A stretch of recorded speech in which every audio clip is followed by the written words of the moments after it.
All right. 2 Kings, author, unknown, attributed to Jeremiah. Date written probably between 560 and 538 BC. Purpose: the books of Samuel and Kings tell the history of the nation, tracing it from its greatest prominence and prosperity under David and Solomon to its division and the captivity and exile of both kingdoms. Because the kings did not walk in the way of David, but chased after idols, God sent prophets to warn them of judgment unless they repented. Fire came from heaven and consumed those upon whom Elijah declared judgment. Elisha became the prophet of the double portion when he took up Elijah's mantle as his successor. Where sin abounds, grace much more abounds. Whatever Elijah did, Elisha did twice as much as God sought to demonstrate his presence and power. Though Judah was under siege by using 4 lepers unafraid to venture out, God chased away the entire Armene army. Yet the people's heart remained far from him. The northern kingdom is eventually destroyed and carted off into exile by the Assyrians, scattering the 10 tribes of Israel throughout the nations as slaves, never to return. Bless me. Yet we see God's long-suffering heart when Isaiah tells King Hezekiah to put his house in order, for he is going to die. Hezekiah weeps before the Lord and asks for more time. God hears his plea and adds 15 more years to his life. As a sign, God literally pushed rewind, sending his shadow backward 10 paces. He is willing to move the sun to give one repentant king a little more time. Despite God's mercy shown to his father, King Manasseh forsook the Lord, rebuilt the high places, put idols in the temple, worshipped the host of heaven, flooded Jerusalem with innocent blood, even sacrificing his own son to Moloch, and practiced witchcraft and divination. And yet God was willing to forgive even him. 2 Chronicles 33:10. The temple lay in total despair, cluttered with idols and defiled with temple prostitutes. The people of God had fallen so far away, they had forgotten God's miraculous deliverance in birthing their nation until the lost book of the law was found. With unmitigated passion, young King Josiah set the nation ablaze in revival in returning to the Lord. For a season, God withheld judgment upon Judah because of one man who sought God with all his heart. What might you do? Key verses. Do not fear, for those who are with us are more than those who are with them.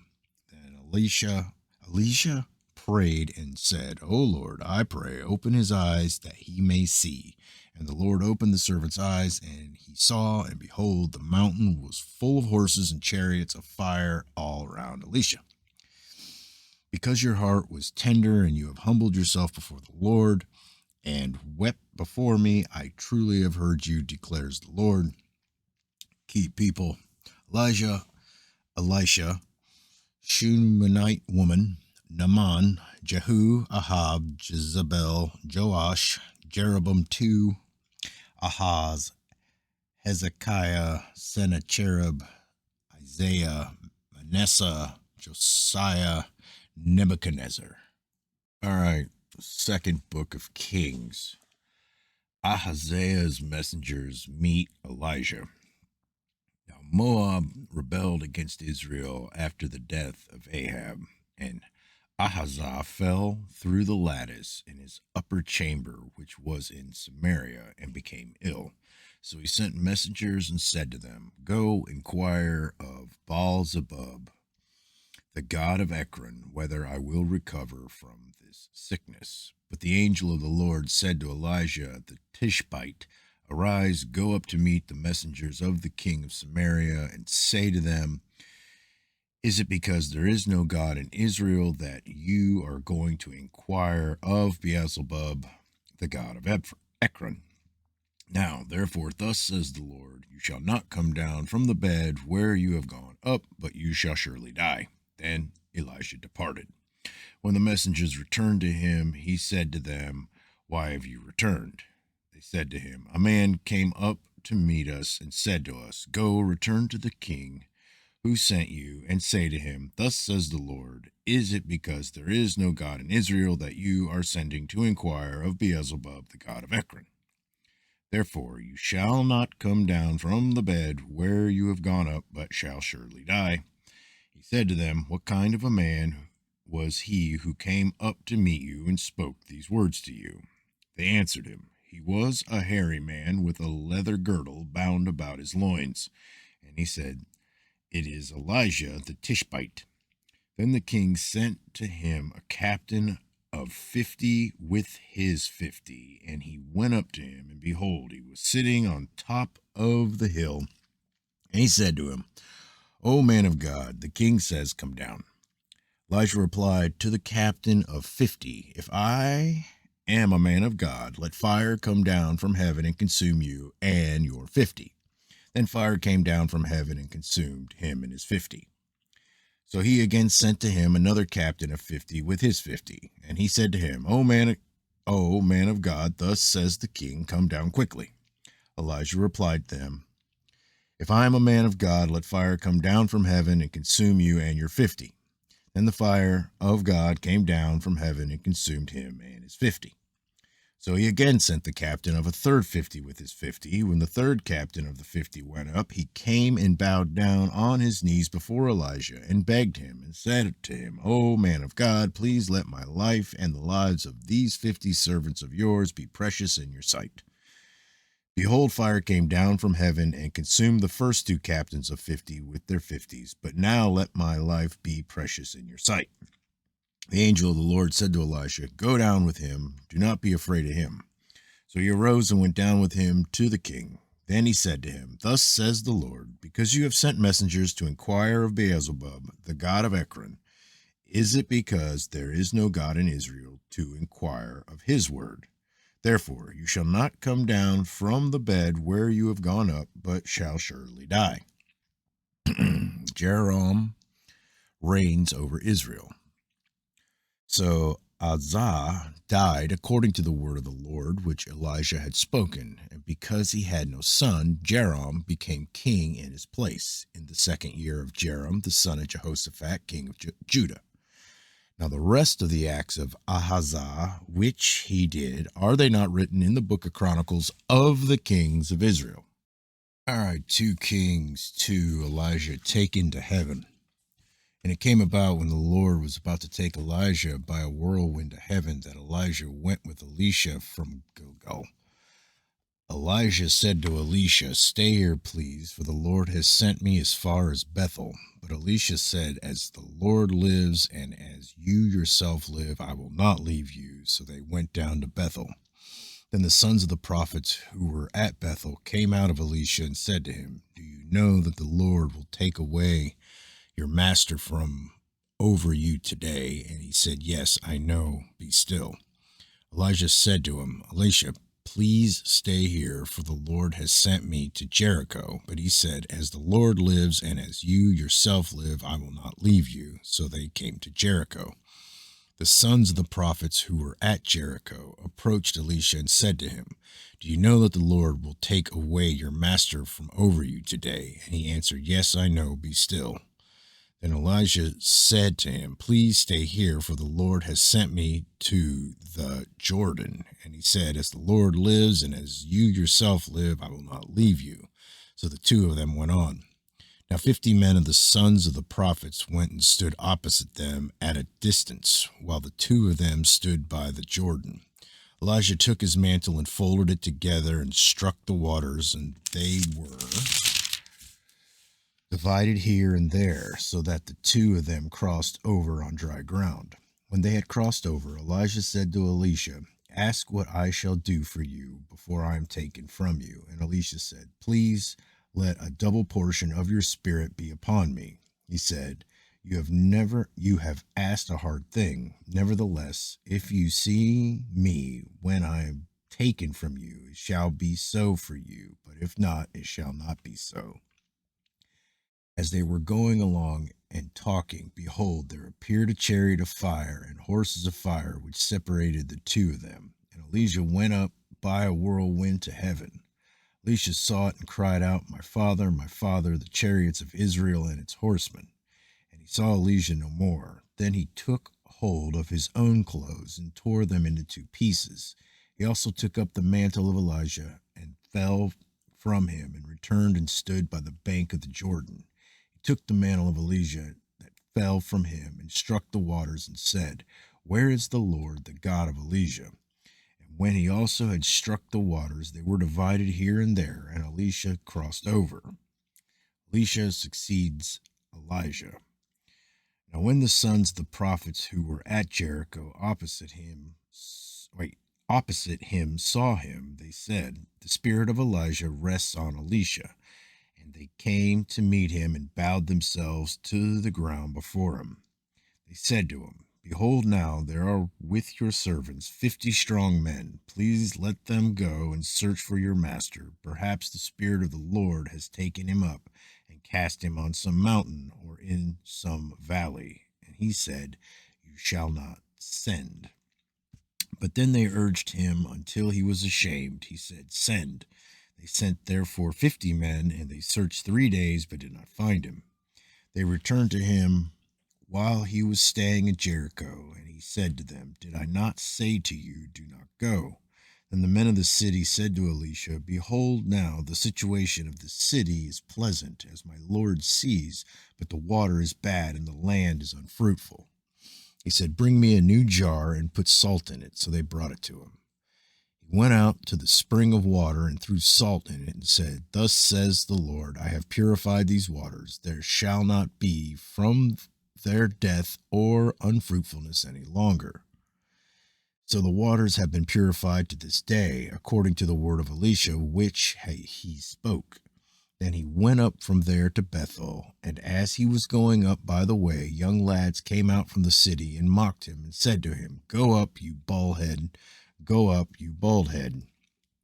When he looked behind him and saw them, he cursed them in the name of the Lord. Then 2 female bears came out of the woods and tore up 42 lads of their number.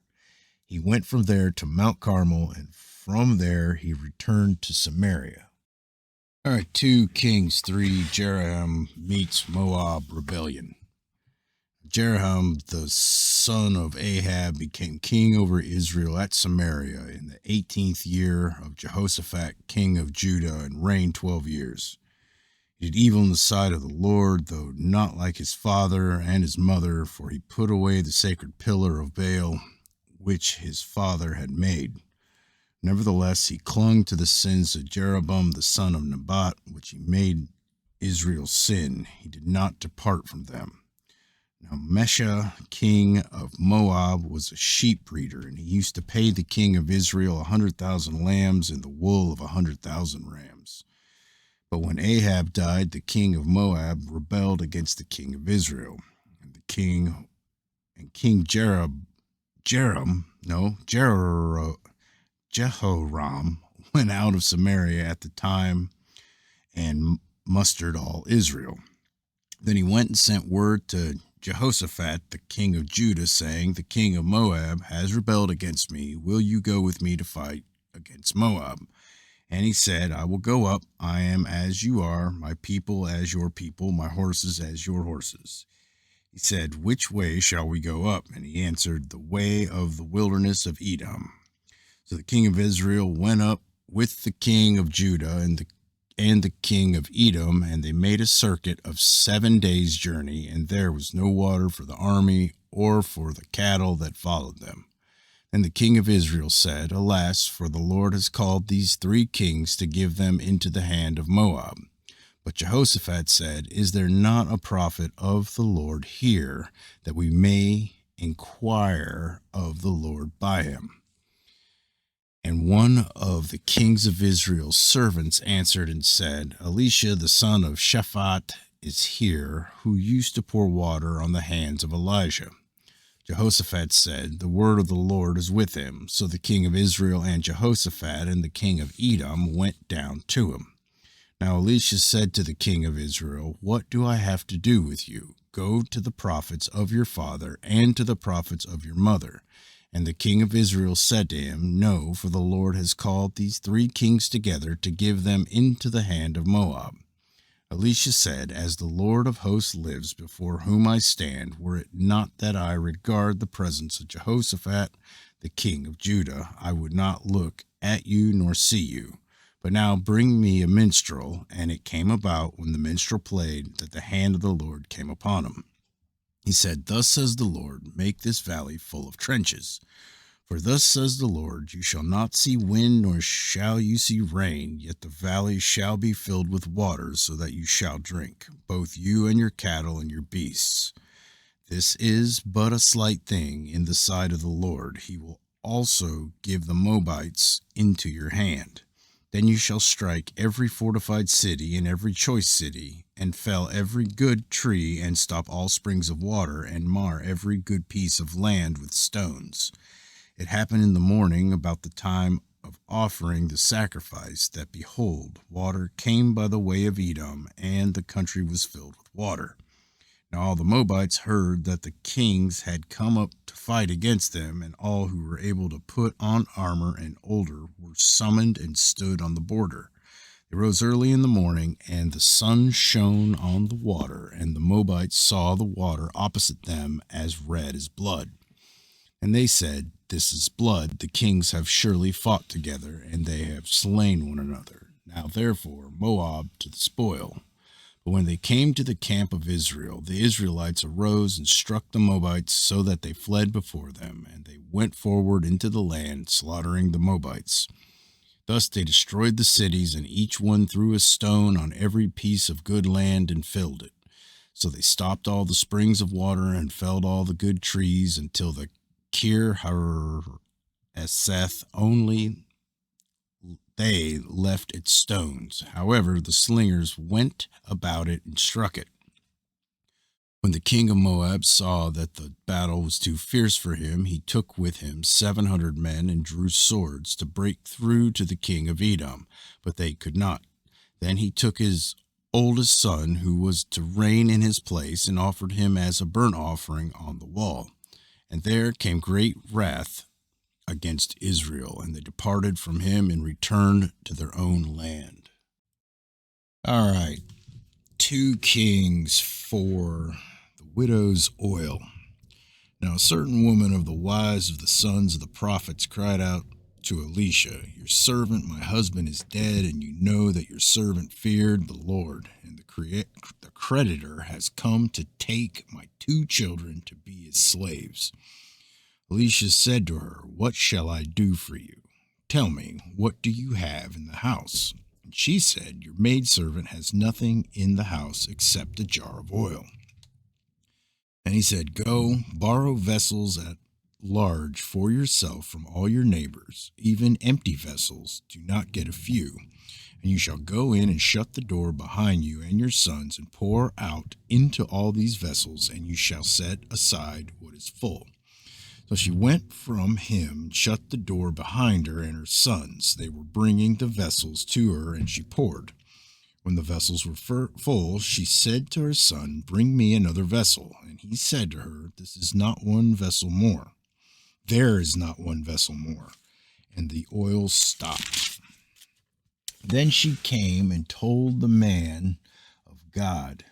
and he said, Go sell the oil and pay your debt, and you and your sons can live on the rest. The Shunammite woman. Now there came a day when Elisha passed over to Shunem, where there was a prominent woman, and she persuaded him to eat food. And so it was, as often as he passed by, he turned in there to eat food. She said to her husband, Behold, now I perceive that this is a holy man of God passing by us continually. Please let us make a little walled upper chamber, and let us set a bed for him there, and a table, and a chair, and a lampstand, and it shall be, when he comes to us, that he can turn in there. One day he came there and turned into the upper chamber and rested. Then he said to Gehazi, his servant, Call this Shunammite. And when he had called her, she stood before him. He said to him, Say now to her, behold, you have been careful for us with all this care. What can I do for you? Would you be spoken for to the king or to the captain of the army? And she answered, I live among my own people. So he said, what then is to be done for her? And Gehazi answered, truly she has no son, and her husband is old. He said, call her. When he had called her, she stood in the doorway. Then he said, at this season next year you will embrace a son. And she said, no, my lord, O man of God, do not lie to your maidservant. The woman conceived and bore a son at that season the next year, as Elisha had said to her. The Shunammite's son. When the child was grown, the day came that he went out to his father to the reapers. He said to his father, my head, and he said to his servants, carry him to his mother. When he had taken him and brought him to his mother, he sat on her lap until noon and then died. She went up and laid him on the bed of the man of God and shut the door behind him and went out. And she called to her husband and asked, please send me one of the servants or one of the donkeys that I may run to the man of God and return. He said, why will you go to him today? It is neither new moon or Sabbath. And she said, it will be well. Then she saddled a donkey and said to her servant, drive and go forward. Do not slow down the pace for me unless I tell you. So she went and came to the man of God to Mount Carmel. When the man of God saw her at a distance, he said to Gehazi, his servant, behold, there is a Shunammite. Please run now to meet her and say to her, is it well with you? Is it well with your husband? Is it well with your child? And she answered, it is well. When she came to the man of God to the hill, she caught hold of his feet, and Gehazi came near to push her away. But the man of God said, let her alone, for her soul is troubled within her, and the Lord has hidden it from me and has not told me. And she said, did I ask for a son from my Lord? Did I not say, do not deceive me? Then he said to Gehazi, gird up your loins and take my staff in your hand and go your way. If you meet any man, do not salute him, and if anyone salutes you, do not answer him, and lay my staff on the lad's face. The mother of the lad said, as the Lord lives, and as you yourself live, I will not leave you. And he arose and followed her. Then Gehazi passed on before them and laid the staff on the lad's face, but there was no sound or response. So he returned to meet him and told him, the lad has not awakened. When Elisha came into the house, behold, the lad was dead and laid on the bed. So he entered and shut the door behind them both and prayed to the Lord. And he went up and lay on the child and put his mouth on his mouth and his eyes on his eyes and his hands on his hands. And he stretched himself on him, and the flesh of the child became warm. Then he returned and walked in the house once back and forth and went up and stretched himself on him. And the lad sneezed 7 times, and the lad opened his eyes. He called Gehazi and said, call this Shunammite. So he called her, and when she came in to him, he said, take up your son. And she went in and fell at his feet and bowed herself to the ground, and she took up her son and went out. The poisonous stew. When Elisha returned to Gilgal, there was a famine in the land. As the sons of the prophets were sitting before him, he said to his servant, put on the large pot and boil stew for the sons of the prophets. Then one went out into the field to gather herbs and found a wild vine and gathered from it his lap full of wild gourds and came and sliced them into the pot of stew, for they did not know what they were. So they poured it out for the men to eat. And as they were eating of the stew, they cried out and said, O man of God, there is death in the pot. And they were unable to eat. But he said, now bring meal. He threw it into the pot and said, pour it out for the people that they may eat. Then there was no harm in the pot.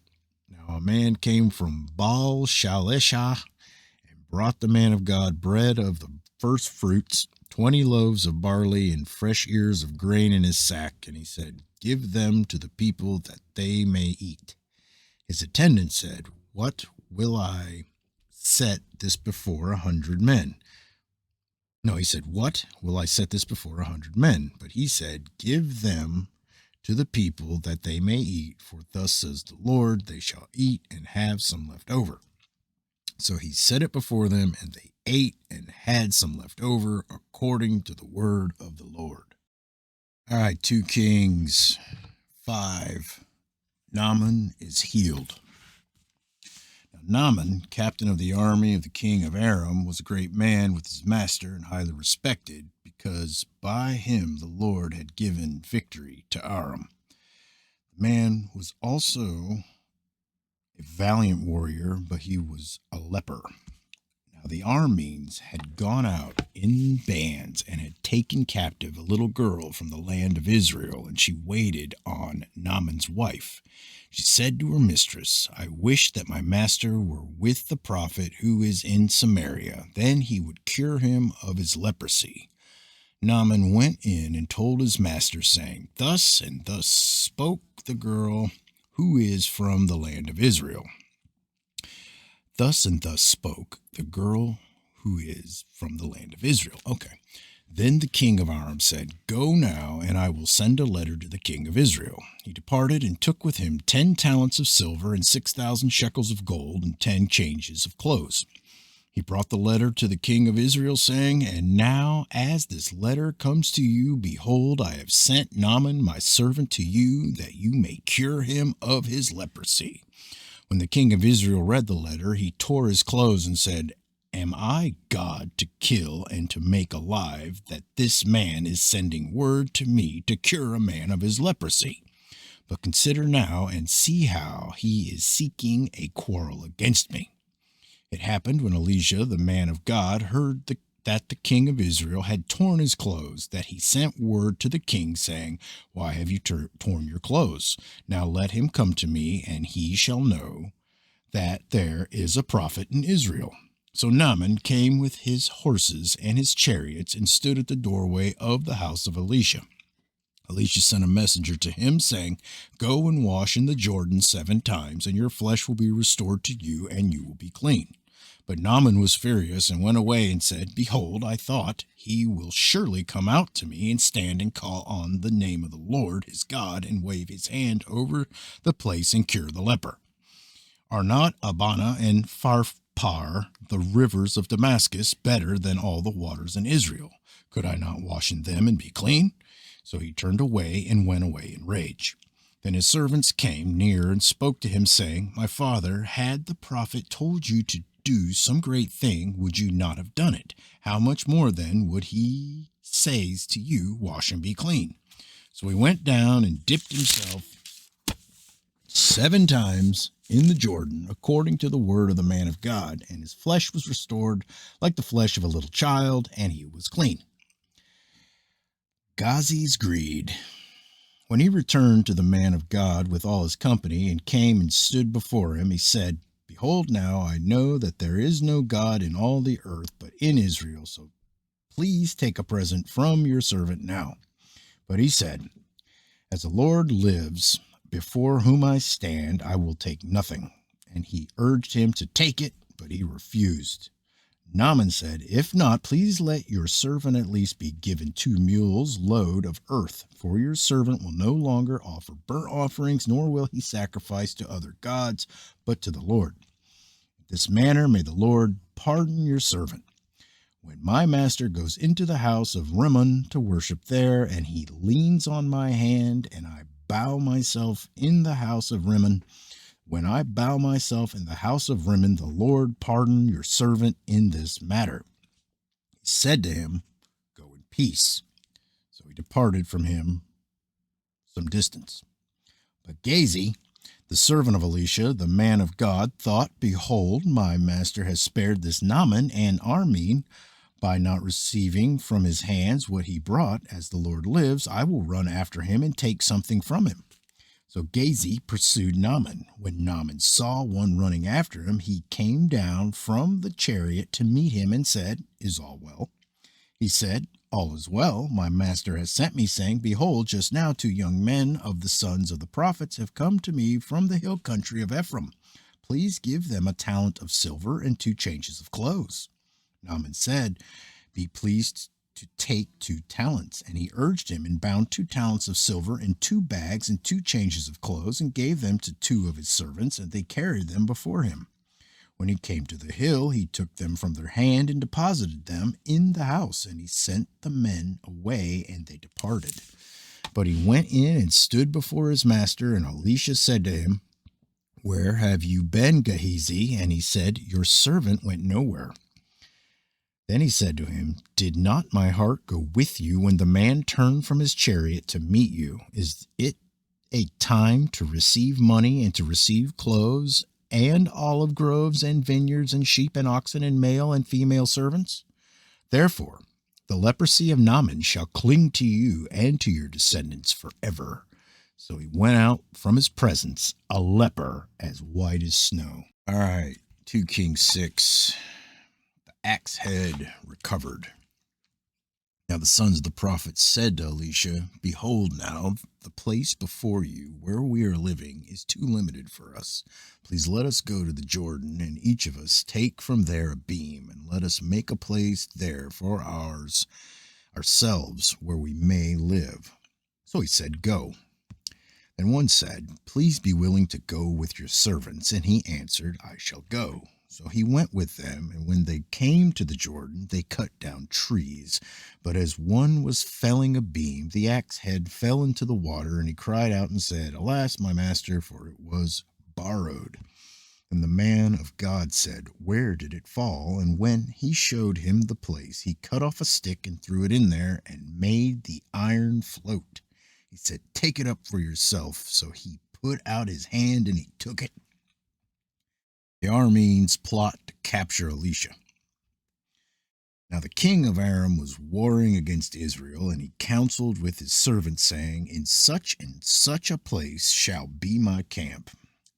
The man of God sent word to the king of Israel, saying, "Beware that you do not pass this place, for the Arameans are coming down there." The king of Israel sent to the place about which the man of God had told him. Thus he warned him, so that he guarded himself there more than once or twice.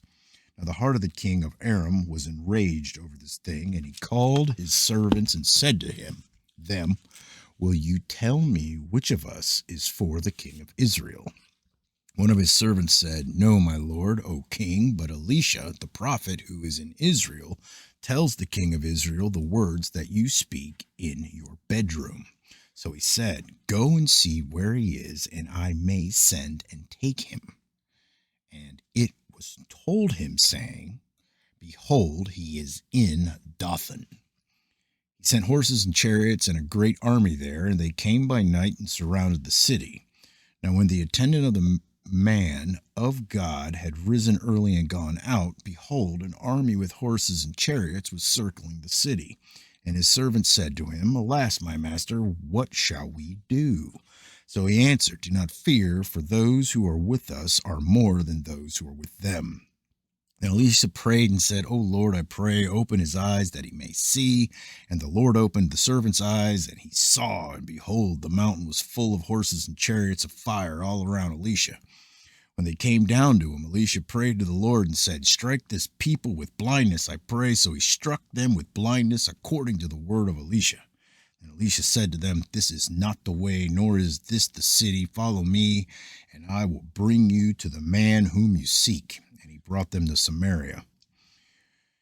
When they had come to Samaria, Elisha said, "O Lord, open the eyes of these men that they may see." So the Lord opened their eyes, and they saw, and behold, they were in the midst of Samaria.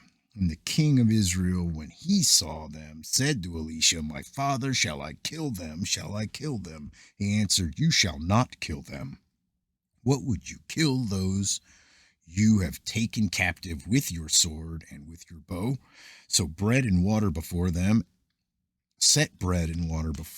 that they may eat and drink and go to their master." So he prepared a great feast for them, and when they had eaten and drunk, he sent them away, and they went to their master.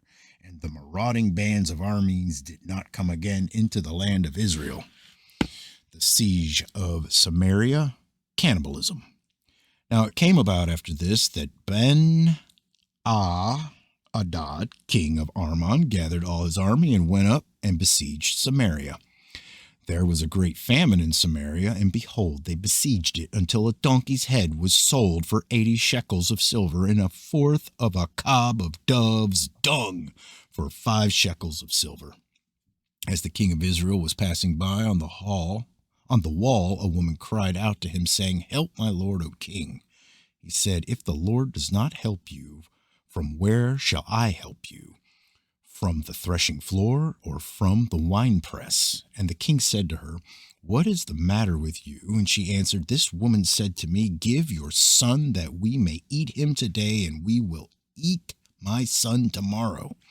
So we boiled my son and ate him. And I said to her on the next day, 'Give your son that we may eat him.' But she has hidden her son."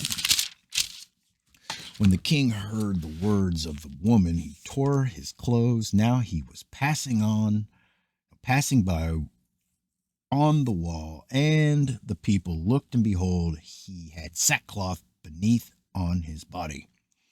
And he said, "May God do so to me, and more also, if the head of Elisha the son of Shaphat remains on him today." Elisha was sitting in the house, and the elders were sitting with him, and the king sent a man from his presence. But before the messenger came to him, he said to the elders, "Do you see how this son of a murderer has sent to take away my head? Look, when the messenger comes, shut the door and hold the door shut against him. Is not the sound of his master's feet behind him?" While he was still talking with them, behold, the messenger came down to him, and he said, "Behold, this evil is from the Lord. Why should I wait for the Lord any longer?" All right, 2 Kings 7. Elisha promises food. Then Elisha said, "Listen to the word of the Lord. Thus says the Lord, tomorrow about this time a measure of fine flour will be sold for a shekel, and 2 measures of barley for a shekel in the gate of Samaria." The royal officer on whose hand the king was leaning answered the man of God and said, "Behold, if the Lord should make windows in heaven, could this thing be?" And he said, "Behold, you will see it with your own eyes, but you will not eat of it." For lepers relate Armin's flight.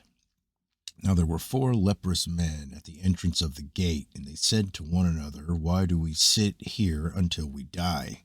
If we say we will enter the city, then the famine is in the city, and we will die there. And if we sit here, we die also.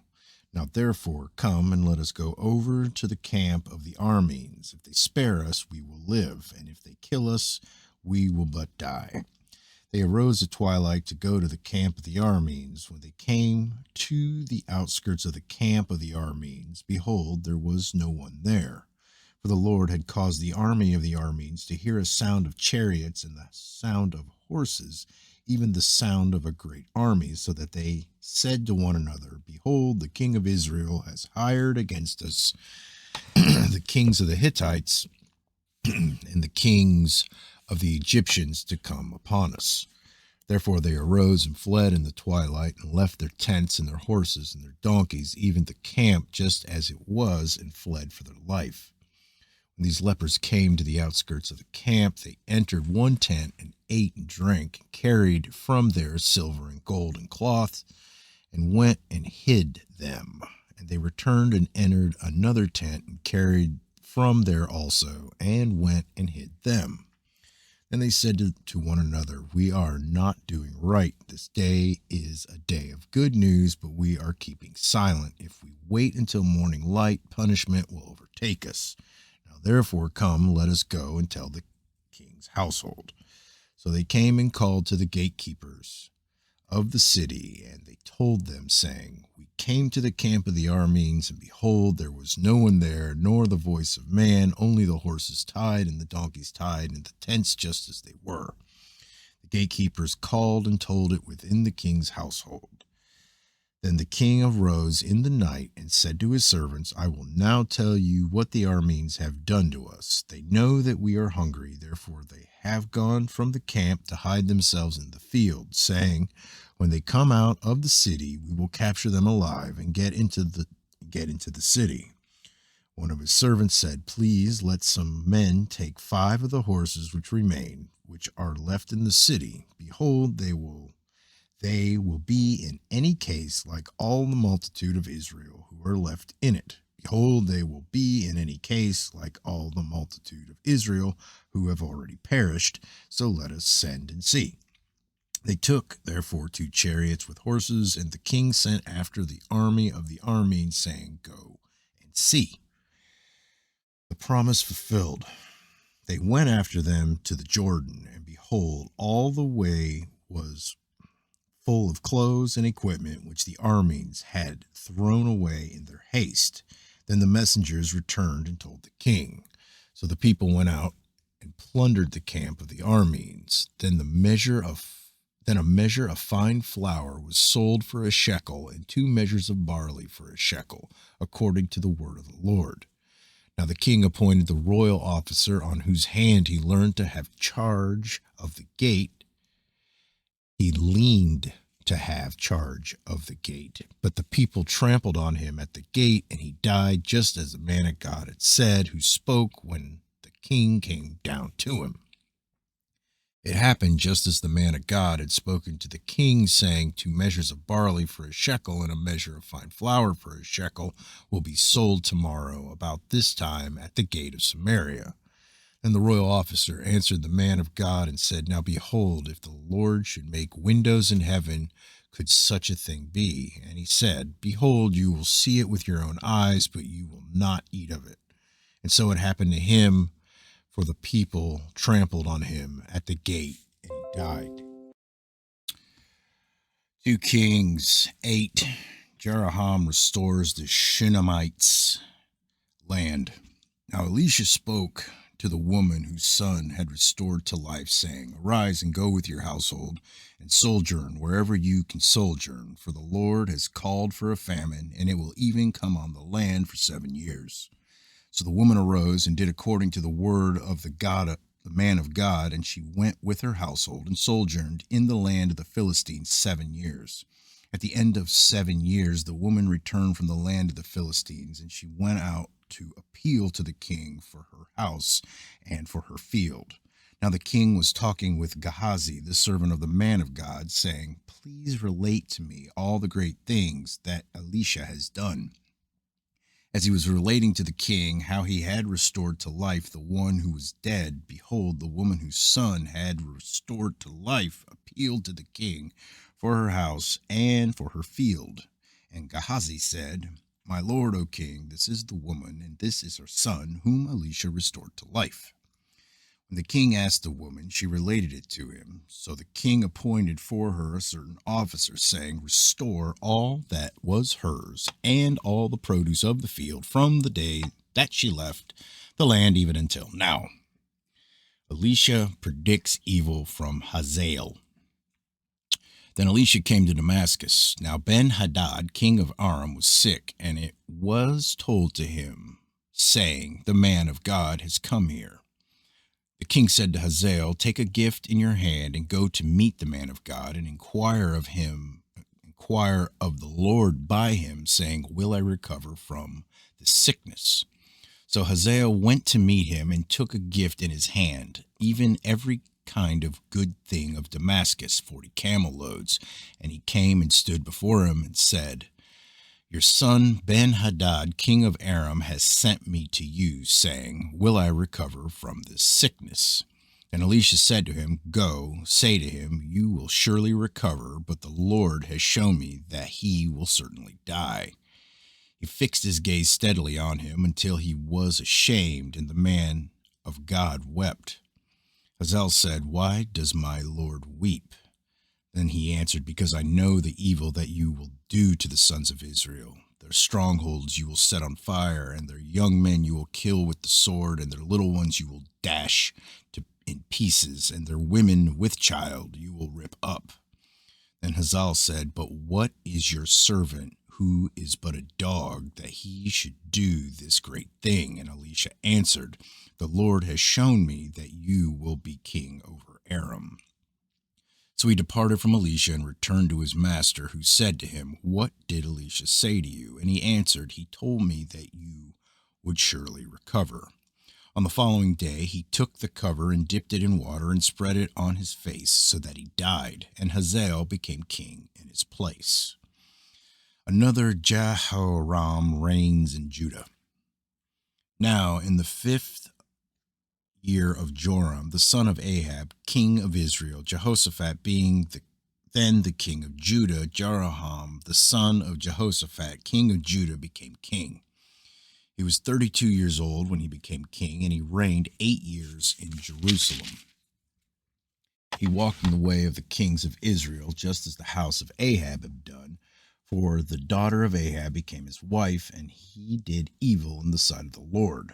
However, the Lord was not willing to destroy Judah for the sake of David his servant, since he had promised him to give a lamp to him through his sons always. In his days, Edom revolted from under the hand of Judah and made a king over themselves. Then Joram crossed over to Zair and all his chariots with him, and he arose by night and struck the Edomites who had surrounded him and the captains of the chariots, but his army fled to their tents. So Edom revolted against Judah to this day. Then Libnah revolted at the same time. The rest of the acts of Joram and all that he did, are they not written in the book of Chronicles of the Kings of Judah? Ahaziah succeeds Jehoram in Judah. So Jehoram slept with his fathers and was buried with his fathers in the city of David, and Ahaziah his son became king in his place. In the 25th year of Joram, the son of Ahab, king of Israel, Ahaziah, the son of Jeroham, king of Judah, began to reign. Ahaziah was 22 years old when he became king, and he reigned 1 year in Jerusalem. And his mother's name was Athaliah, the granddaughter of Omri, king of Israel. He walked in the way of the house of Ahab and did evil in the sight of the Lord, like the house of Ahab had done, because he was the son-in-law of the house of Ahab. Then he went to Joram, the son of Ahab, to war against Hazael, king of Aram, at Ramoth Gilead, and the Arameans wounded Joram. King Joram returned to be healed in Jezreel of the wounds which the Arameans had inflicted on him at Ramah when he fought against Hazael, king of Aram. Then Ahaziah, the son of Joram, king of Judah, went down to see Joram, the son of Ahab, in Jezreel because he was sick. All right, 2 Kings 9. Jehu reigns over Israel. Now Elisha the prophet called one of the sons of the prophets and said to him, "Gird up your loins and take this flask of oil in your hand and go to Ramoth Gilead. When you arrive there, search out Jehu, the son of Jehoshaphat, the son of Nimshi, and go in and bid him arise from among his brothers and bring him to an inner room. Then take the flask of oil and pour it on his head and say, 'Thus says the Lord, I have anointed you king over Israel.' Then open the door and flee, and do not wait." So the young man, the servant of the prophet, went to Ramoth Gilead. When he came, behold, the captains of the army were sitting, and he said, "I have a word for you, O captain." And Jehu said, "For which one of us?" And he said, "For you, O captain." He arose and went into the house, and he poured the oil on his head, and he said to him, "Thus says the Lord, the God of Israel, I have anointed you king over the people of the Lord, even over Israel. You shall strike the house of Ahab, your master, that I may avenge the blood of my servants the prophets and the blood of all the servants of the Lord at the hand of Jezebel. For the whole house of Ahab shall perish, and I will cut off from Ahab every male person, both bond and free in Israel. I will make the house of Ahab like the house of Jeroboam the son of Nebat, and like the house of Baasha the son of Ahijah. The dog shall eat Jezebel in the territory of Jezreel, and none shall bury her." Then he opened the door, and he fled. Now Jehu came out to the servants of his master, and one said to him, "Is all well? Why did this mad fellow come to you?" And he said to them, "You know very well the man and his talk." They said, It is a lie. Tell us now. And he said, Thus and thus he said to me, Thus says the Lord, I have anointed you king over Israel. And they hurried, and each man took his garment and placed it under him on the bare steps, and blew the trumpet, saying, Jehu is king. Joram is assassinated. So Jehu, the son of Jehoshaphat, the son of Nimshi, conspired against Joram. Now Joram, with all Israel, was defending Ramoth Gilead against Hazael, king of Aram. But King Joram had returned to Jezreel to be healed of the wounds which the Arameans had inflicted on him when he fought with Hazael, king of Aram. So Jehu said, If this is your mind, then let no one escape or leave the city to go tell it to Jezreel. Then Jehu rode in a chariot and went to Jezreel, for Joram was lying there. Ahazah, the king of Judah, had come down to see Joram. Now the watchman was standing on the tower of Jezreel, and he saw the company of Jehu as he came, and said, I see a company. And Joram said, Take a horseman, and send him to meet them, and let him say, Is it peace? So a horseman went to meet him, and said, Thus says the king, Is it peace? And Jehu said, What have you to do with peace? Turn behind me. And the watchman reported, The messenger came to them, but he did not return. Then he sent out a second horseman, who came to them and said, Thus says the king, Is it peace? And Jehu answered, What have you to do with peace? Turn behind me. The watchman reported, He came even to them, and he did not return, and the driving is like the driving of Jehu, the son of Nimshi, for he drives furiously. Then Joram said, Get ready. And they made his chariot ready. Joram, king of Israel, and Hazah, king of Judah, went out, each in his chariot, and they went out to meet Jehu, and found him at the property of Naboth the Jezreelite. Then Jaham saw Jehu, he said, When Jaham saw Jehu, he said, Is it peace, Jehu? And he answered, What peace, so long as the harlots of your mother Jezebel and her witchcrafts are so many? So Joram reigned about and fled, and said to Ahazah, There is treachery, O Ahazah. And Jehu drew his bow with his full strength, and shot Joram between his arms, and the arrow went through his heart, and he sank in his chariot. Then Jehu said to Bidkar, his officer, Take him up and cast him into the property of the field of Naboth the Jezreelite, for I remember when you and I were riding together after Ahab his father, that the Lord land this oracle against him. Surely I have seen yesterday the blood of Naboth and the blood of his sons, says the Lord, and I will repay you in this property, says the Lord. Now then take and cast him into the property according to the word of the Lord. Jehu assassinates Ahazah.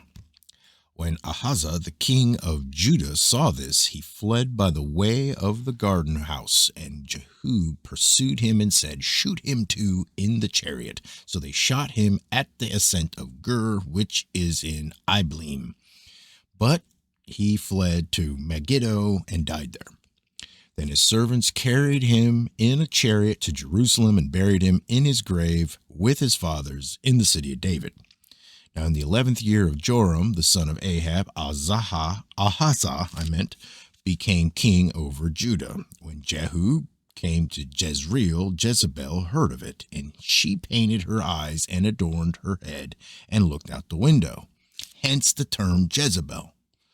As Jehu entered the gate, she said, Is it well, Zimri, your master's murderer? Then he lifted up his face to the window and said, Who is on my side? Who? And 2 or 3 officials looked down on him. Jezebel is slain. He said, Throw her down. So they threw her down, and some of her blood was sprinkled on the wall and on the horses, and he trampled her underfoot. When he came in, he ate and drank, and he said, See now to this cursed woman, and bury her, for she is a king's daughter. They went to bury her, but they found nothing more of her than the skull and the feet and the palms of her hands. Therefore they returned and told him, and he said, This is the word of the Lord, which he spoke to his servant Elijah the Tishbite, saying, In the property of Jezreel the dogs shall eat the flesh of Jezebel, and the corpse of Jezebel will be as dung on the face of the field in the property of Jezreel, so they cannot say, This is Jezebel. All right, 2 Kings 10, judgment upon Ahab's house.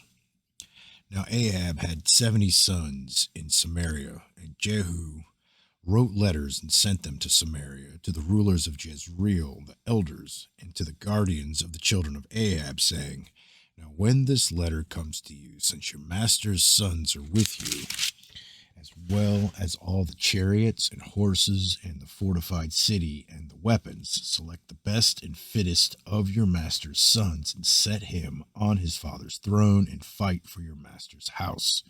But they feared greatly and said, Behold, the 2 kings did not stand before him. How then can we stand? And the one who was over the household, and he who was over the city, the elders and the guardians of the children, sent word to Jehu, saying, We are your servants. All that you say to us we will do. We will not make any man king. Do what is good in your sight. Then he wrote a letter to them on the second time, saying, If you are on my side, and you will listen to my voice, take the heads of the men, your master's sons, and come to me at Jezreel tomorrow about this time. Now the sons' kings, 70 persons, were in the great men of the city who were rearing them. When the letter came to them, they took the king's sons and slaughtered them, 70 persons, and put their heads in baskets and sent them to him at Jezreel. When the messenger came and told him, saying, They have brought the heads of the king's sons, he said, Put them in 2 heaps at the entrance of the gate until morning. Now in the morning he went out and stood and said to all the people, You are innocent. Behold, I conspire against my master and killed him. But who killed all these? Now then, that there shall fall to the earth nothing of the word of the Lord, which the Lord spoke concerning the house of Ahab. For the Lord has done what he spoke through his servant Elijah.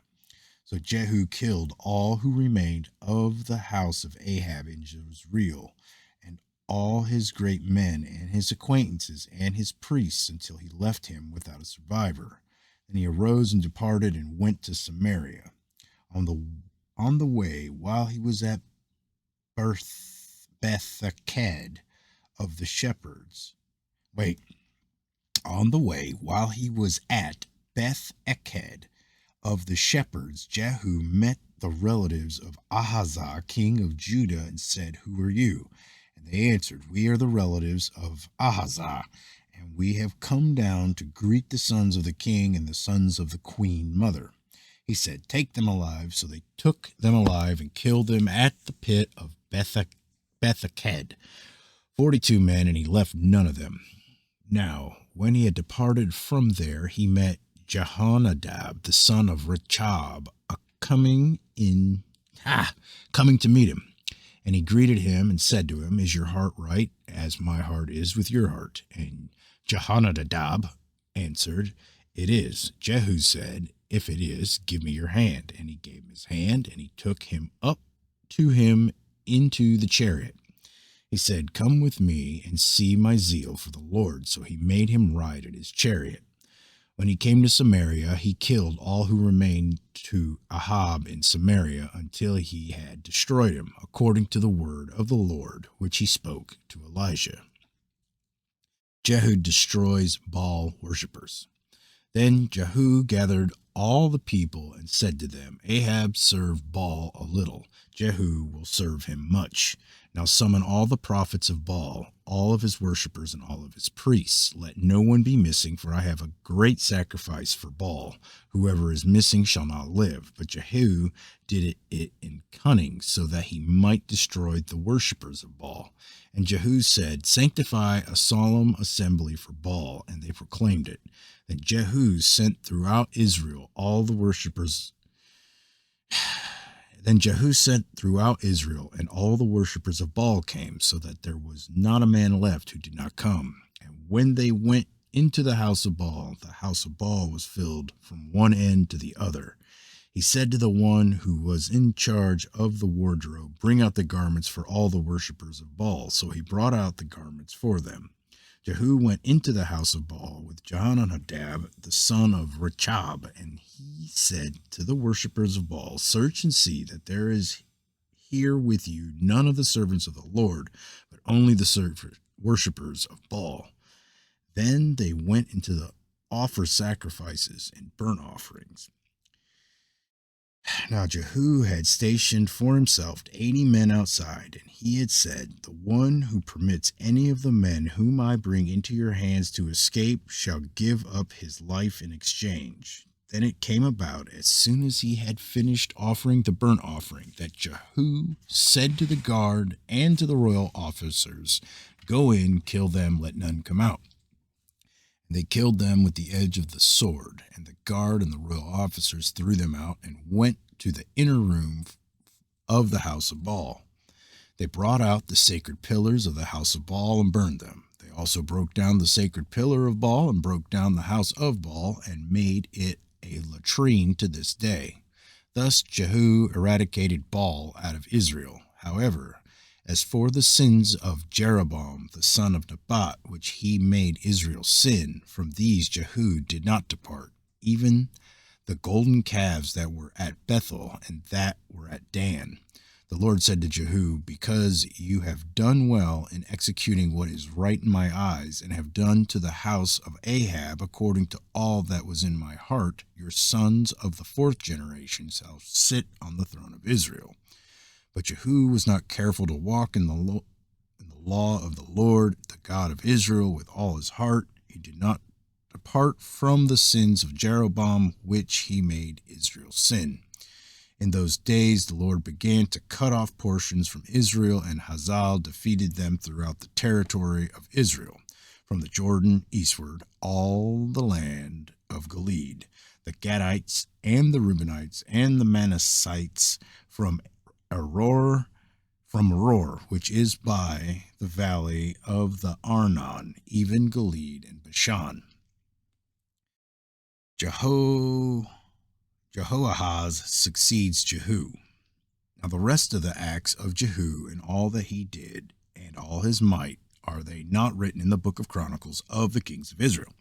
And Jehu slept with his fathers, and they buried him in Samaria, and Jehoahaz his son became king in his place. Now the time which Jehu reigned over Israel in Samaria was 28 years. All right, 2 Kings 11. Athaliah, queen of Judah. When Athaliah, the mother of Azariah, saw that her son was dead, she rose and destroyed all the royal offspring. But Jehosheba, the daughter of King Joram, sister to Ahaziah, took Joash, the son of Ahaziah, and stole him from among the king's sons who were being put to death, and placed him and his nurse in the bedroom. So they hid him from Athaliah, and he was not put to death. So he was hidden with her in the house of the Lord 6 years, while Athaliah was reigning over the land. Now in the 7th year, Jehoiada sent and brought the captains of hundreds of the Carites and of the guard, and brought them to him in the house of the Lord. Then he made a covenant with them, and put them under oath in the house of the Lord, and showed them the king's son. He commanded them, saying, "This is the thing that you shall do. 1/3 of you who come in on the Sabbath and keep watch over the king's house. 1/3 also shall be at the gate, and 1/3 at the gate behind the guards, shall keep watch over the house for defense. 2 parts of you, even all who go out on the Sabbath, shall also keep watch over the house of the Lord for your king. Then you shall surround the king, each with his weapons in his hand, and whoever comes within the ranks shall be put to death, and be with the king when he goes out and when he comes in." So the captains and hundreds did according to all that Jehoiada the priest commanded. And each one of them took his men who were to come in on the Sabbath with those who were to go out on the Sabbath, and came to Jehoiada the priest. The priest gave to the captains of the priest gave to the captains hundreds the spears of hundred. The priest gave to the captains of hundreds the spears and shields that had been King David's, which were in the house of the Lord.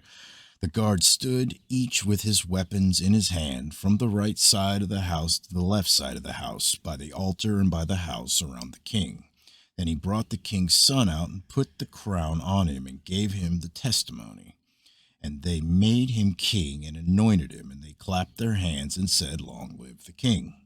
When Athaliah heard the noise of the guard and of the people, she came to the people in the house of the Lord. She looked, and behold, the king was standing by the pillar, according to the custom, with the captains and the trumpeters beside the king, and all the people of the land rejoiced and blew trumpets. Then Athaliah tore her clothes and cried, "Treason, treason." And Jehoiada the priest commanded the captains of hundreds who were appointed over the army, and said to them, "Bring her out between the ranks, and whoever follows her put to death with the sword." For the priest said, "Let her not be put to death in the house of the Lord." So they seized her, and when she arrived at the horses' entrance of the king's house, she was put to death there. Then Jehoiada made a covenant between the Lord and the king of the people, that they would be the Lord's people, also between the king and the people. All the people of the land went to the house of Baal and tore it down, his altars and his images. They broke in pieces thoroughly and killed Matan, the priest of Baal, before their altars. And the priest appointed officers over the house of the Lord. He took the captains of hundreds and the Carites and the guards and all the people of the land, and they brought the king down from the house of the Lord, and came by the way of the gate of the guards to the king's house. And he sat on the throne of the kings. So all the people of the land rejoiced, and the city was quiet, for they had put Athaliah to death with the sword at the king's house. Jehoash was 7 years old when he became king. All right, 2 Kings 12. Jehoash reigns over Judah. 7th year of Jehu, Jehoash became king, and he reigned 40 years in Jerusalem, and his mother's name was Ziba of Beersheba. Joash did right in the sight of the Lord all his days, in which Jehoiada the priest instructed him. Only the high places were not taken away. The people still sacrificed and burned incense on the high places. The temple to be repaired. Then Joash said to the priests, "All the money of the sacred things which is brought into the house of the Lord in current money, both the money of each man's assessment and all the money which any man's heart prompts him to bring into the house of the Lord, let the priests take it for themselves, each from his acquaintance, and they shall repair the damages of the house wherever any damage may be found." But it came about that in the 23rd year of King Jehoash, the priests had not repaired the damages of the house. Then King Jehoash called for Jehoiada the priest and for the other priests, and said to them, "Why do you not repair the damages of the house? Therefore, take no more money from your acquaintances, but pay it for the damages of the house." So the priests agreed that they would take no more money from the people, nor repair the damages of the house. But Jehoiada the priest took a chest and bored a hole in its lid, and put it beside the altar on the right side, as one comes into the house of the Lord. And the priests who guarded the threshold put in it all the money which was brought into the house of the Lord. When they saw that there was much money in the chest, the king's scribes and the high priests came up and tied it in bags, and counted the money which was found in the house of the Lord. They gave the money which was weighed out into the hands of those who did the work, who had the oversight of the house of the Lord, and they paid it out to the carpenters and the builders who worked on the house of the Lord, and to the masons and the stone cutters, and for buying timber and hewn stone to repair the damages to the house of the Lord, and for all that was laid out for the house to repair it. But there was not made for the house of the Lord silver cups, snuffers, bowls, trumpets, any vessels of gold or vessels of silver from the money which was brought into the house of the Lord. for they gave that to those who did the work, and with it they repaired the house of the Lord. Moreover, they did not require an accounting from the men into whose hand they gave the money to pay to those who did the work, for they dealt faithfully. The money from the guilt offerings and the money from the sin offerings was not brought into the house of the Lord, it was for the priests. Then Hazael, king of Aram, went up and fought against Gath and captured it. And Hazael set his face to go up to Jerusalem. Joash, king of Judah, took all the sacred things that Jehoshaphat and Joram and Ahazah, his father, kings of Judah, had dedicated, and his own sacred things, and all the gold that was found among the treasuries of the house of the Lord and of the king's house, and sent them to Hazael, king of Aram.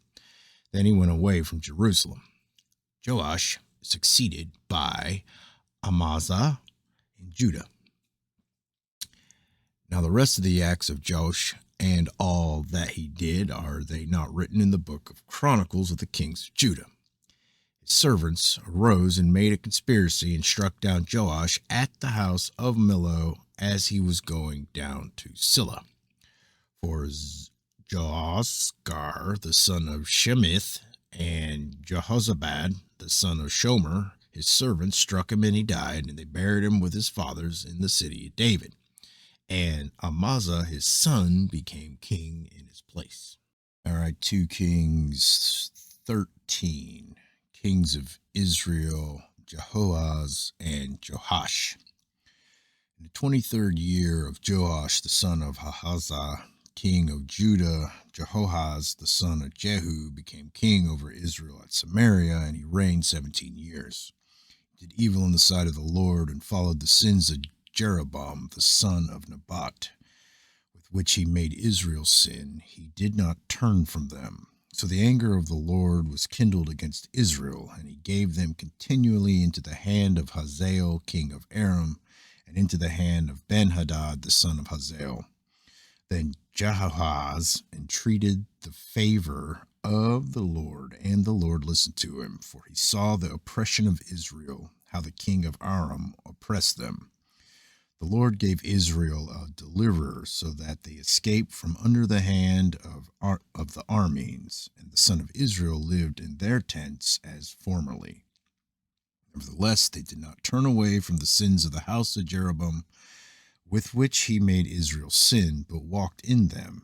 And the Asherah also remained standing in Samaria. For he left to Jehoahaz of the army not more than 50 horsemen and 10 chariots and 10,000 footmen, for the king of Aram had destroyed them and made them like the dust at threshing. Now the rest of the acts of Jehoahaz and all that he did and his might, are they not written in the book of Chronicles of the kings of Israel? And Jehoahaz slept with his fathers, and they buried him in Samaria, and Joash his son became king in his place. In the 37th year of Joash, king of Judah, Joash the son of Jehoahaz became king over Israel and Samaria, and reigned 16 years. He did evil in the sight of the Lord. He did not turn away from all the sins of Jeroboam, the son of Nebat, with which he made Israel sin, but he walked in them. Now the rest of the acts of Joash and all that he did and his might, with which he fought against Amaziah, king of Judah, are they not written in the book of Chronicles of the kings of Israel? So Joash slept with his fathers, and Jeroboam sat on his throne, and Joash was buried in Samaria with the kings of Israel. Death of Elisha. When Elisha became sick with the illness of which he was to die, Joash, the king of Israel, came down to him and wept over him and said, my father, the chariots of Israel and its horsemen. Elisha said to him, take a bow and arrows.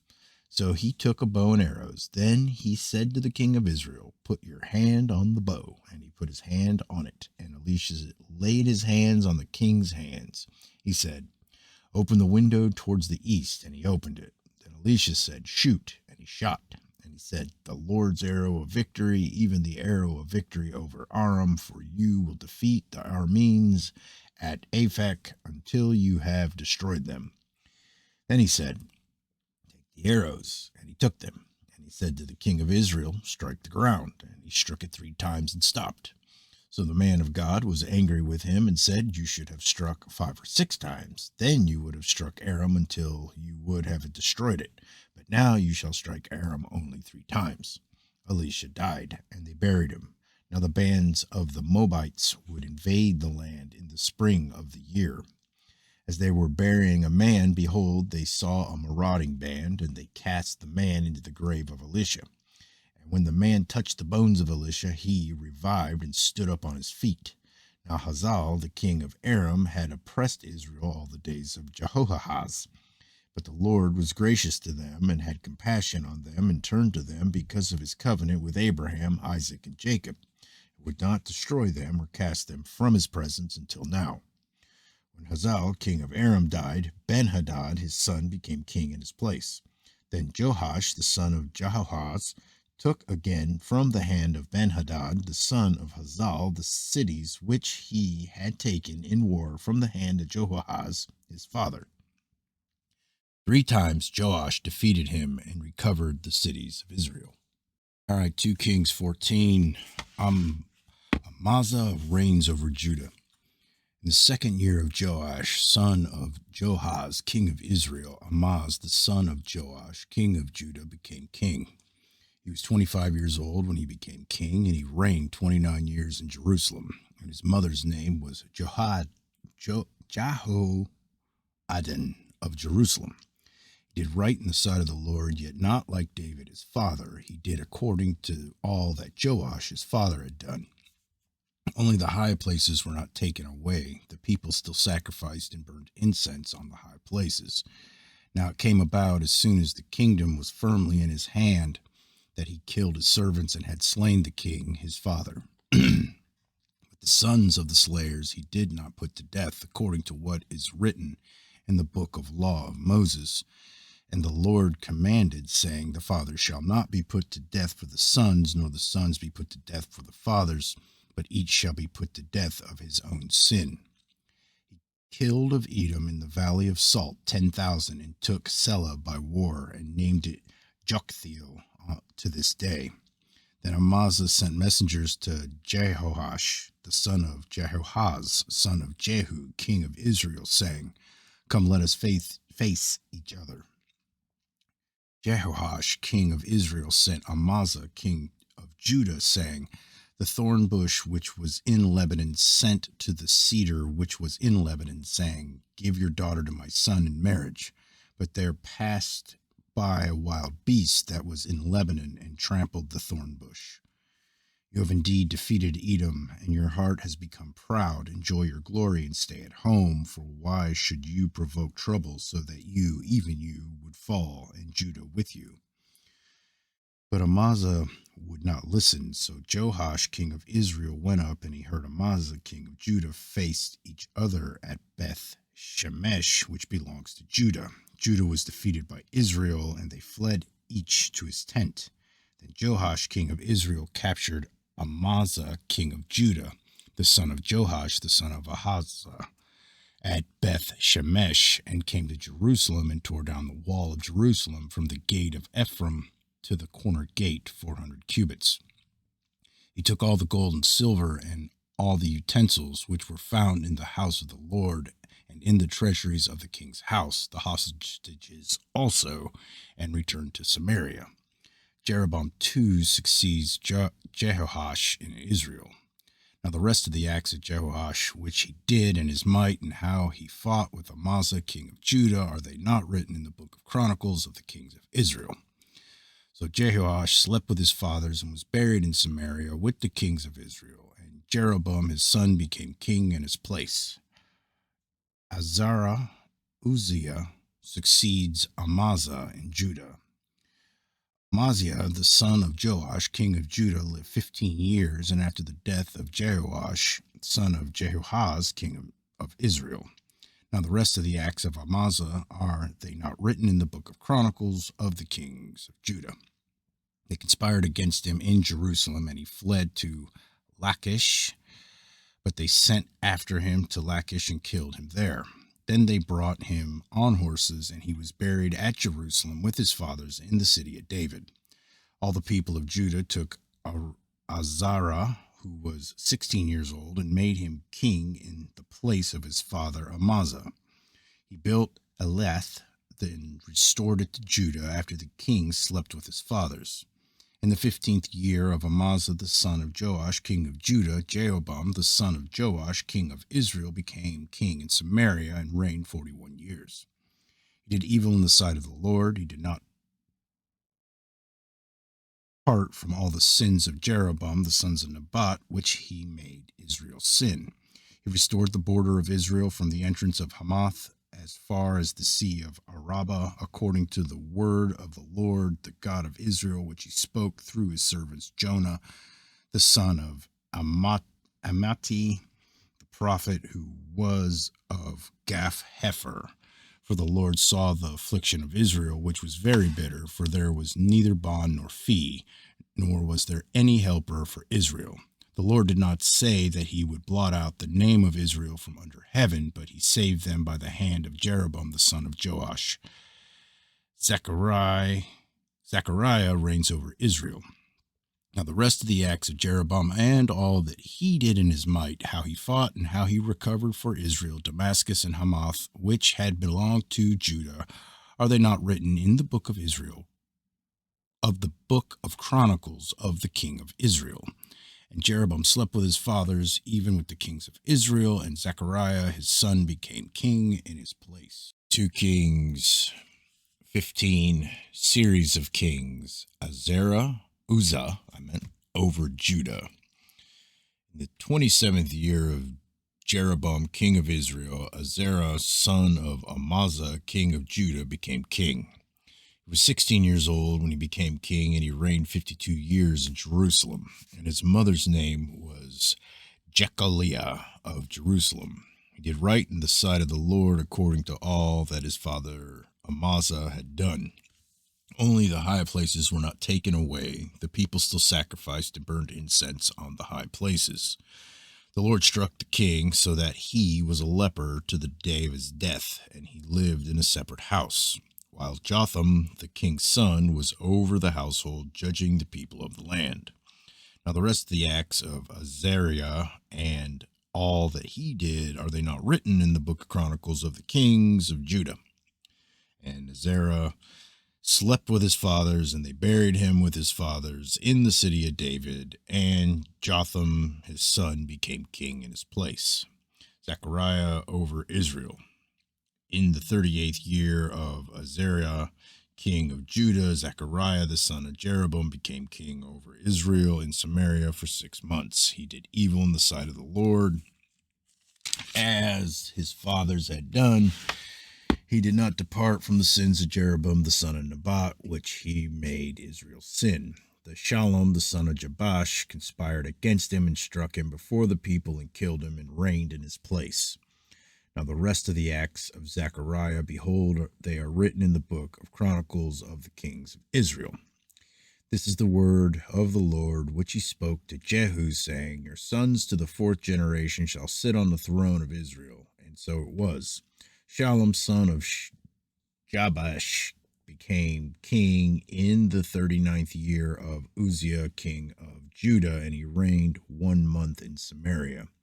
Then Menahem, son of Gadi, went up from Tirzah and came to Samaria and struck Shallum, son of Jabesh, in Samaria, and killed him and became king in his place. Now the rest of the acts of Shallum and his conspiracy which he made, behold, they are written in the book of Chronicles of the kings of Israel. Then Menahem struck Tifsah, and who were in it and its borders from Tirzah, because they did not open to him. Therefore he struck it and ripped it up, all its women who were with child.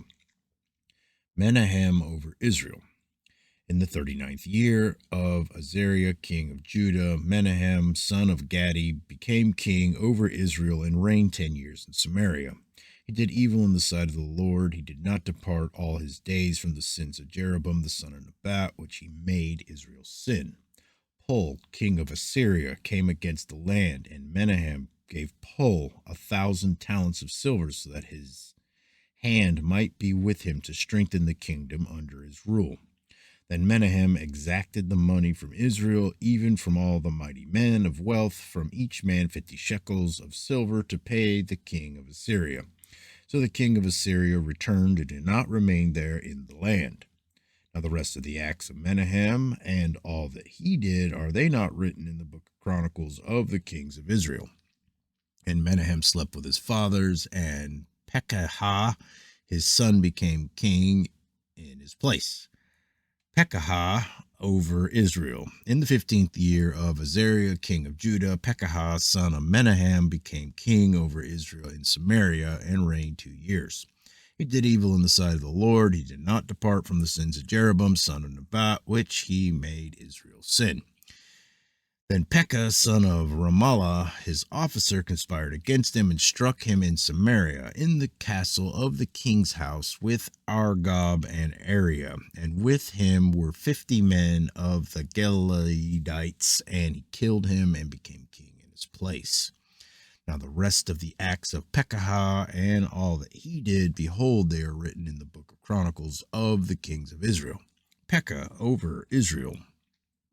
In the 52nd year of Azariah, king of Judah, Pekah, son of Remaliah,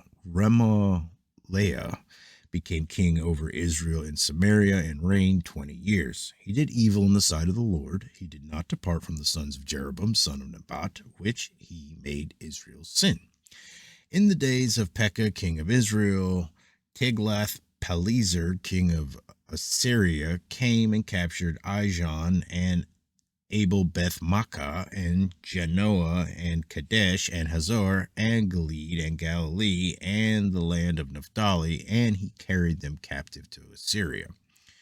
And Hoshea, the son of Elah, made a conspiracy against Pekah, the son of Ramaliah, and struck him and put him to death, and became king in his place, in the 20th year of Jotham, the son of Uzziah.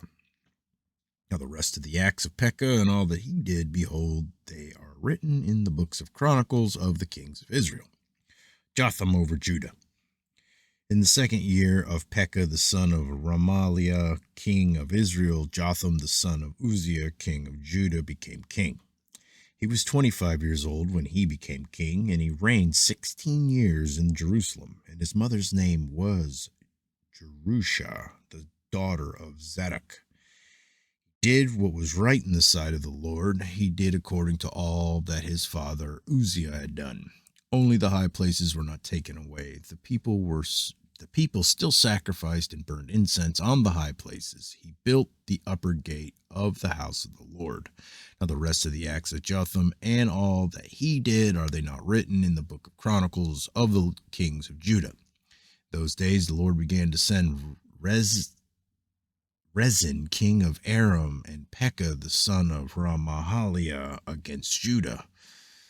And Jotham slept with his fathers and was buried with his fathers in the city of David his father. And Ahaz, his son, became king in his place. All right, 2 Kings 16. Ahaz reigns over Judah. In the 17th year of Pekah, the son of Ramallah, Ahaz, the son of Jotham, king of Judah, became king. Ahaz was 20 years old when he became king, and he reigned 16 years in Jerusalem. And he did not do what was right in the sight of the Lord his God, as his father David had done. But he walked in the way of the kings of Israel, and even made his sons pass through the fire, according to the abominations of the nations whom the Lord had driven out from before the sons of Israel. He sacrificed and burned incense on the high places, and on the hills, and under every green tree. Then Rezin, king of Aram, and Pekah, son of Ramallah, king of Israel, came up to Jerusalem to wage war, and they besieged Ahaz, but could not overcome him. At that time, Rezin, king of Aram, recovered Elath for Aram and cleared the Judeans out of Elath entirely. And the Arameans came to Elath and have lived there to this day. Ahaz seeks help from Aram.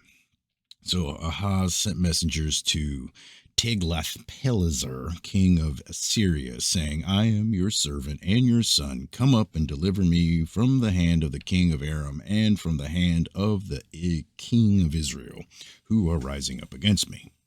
Ahaz took the silver and gold that was found in the house of the Lord and in the treasuries of the king's house, and sent present to the king of Assyria.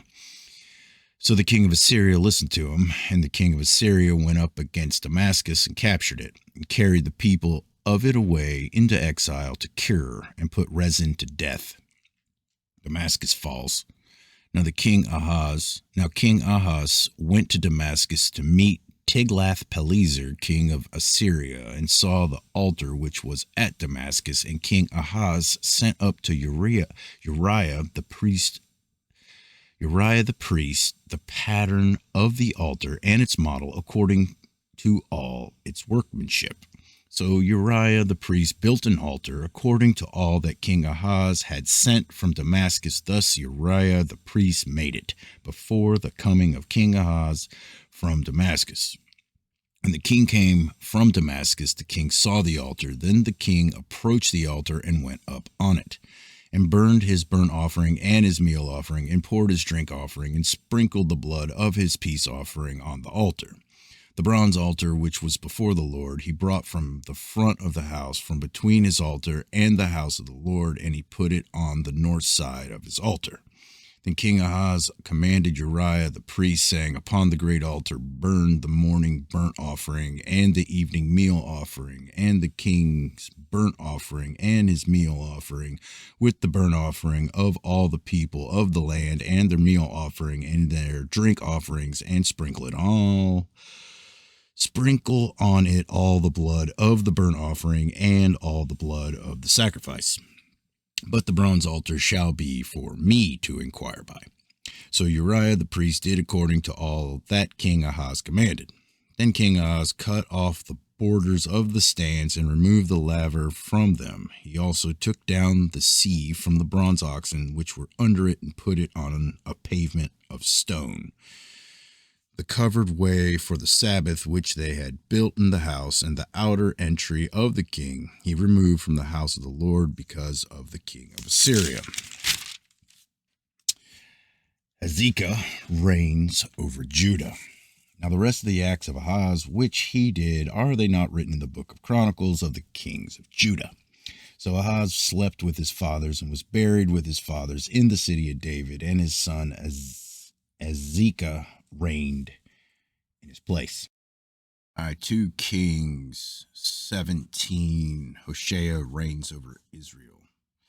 In the 20th year of Asa, king of Judah, Hoshea, the son of Elah, became king over Israel and Samaria, and reigned 9 years. He did evil in the sight of the Lord, only not as the kings of Israel who were before him. Shalmaneser, king of Assyria, came up against him, and Hoshea became his servant and paid him tribute. But the king of Assyria found conspiracy in Hoshea, who had sent messengers to So, king of Egypt, and had offered no tribute to the king of Assyria, as he had done year by year. So the king of Assyria shut him up and bound him in prison. Then the king of Assyria invaded the whole land, and went up to Samaria and besieged it 3 years. Israel captive. In the 9th year of Hoshea, the king of Assyria captured Samaria and carried Israel away into exile to Assyria, and settled them in Halah and Habar on the river of Gozan, and in the cities of the Medes. Why Israel fell. Now this came about because the sons of Israel had sinned against the Lord their God, who had brought them up from the land of Egypt, from under the hand of Pharaoh, king of Egypt, and they had feared other gods, and walked in the customs of the nations whom the Lord had driven out before the kings of Israel, which they had introduced. The sons of Israel did things secretly which were not right against the Lord their God. Moreover, they built for themselves high places in all their towns, from watchtower to fortified city. They set for themselves sacred pillars and asherim on every high hill and under every green tree.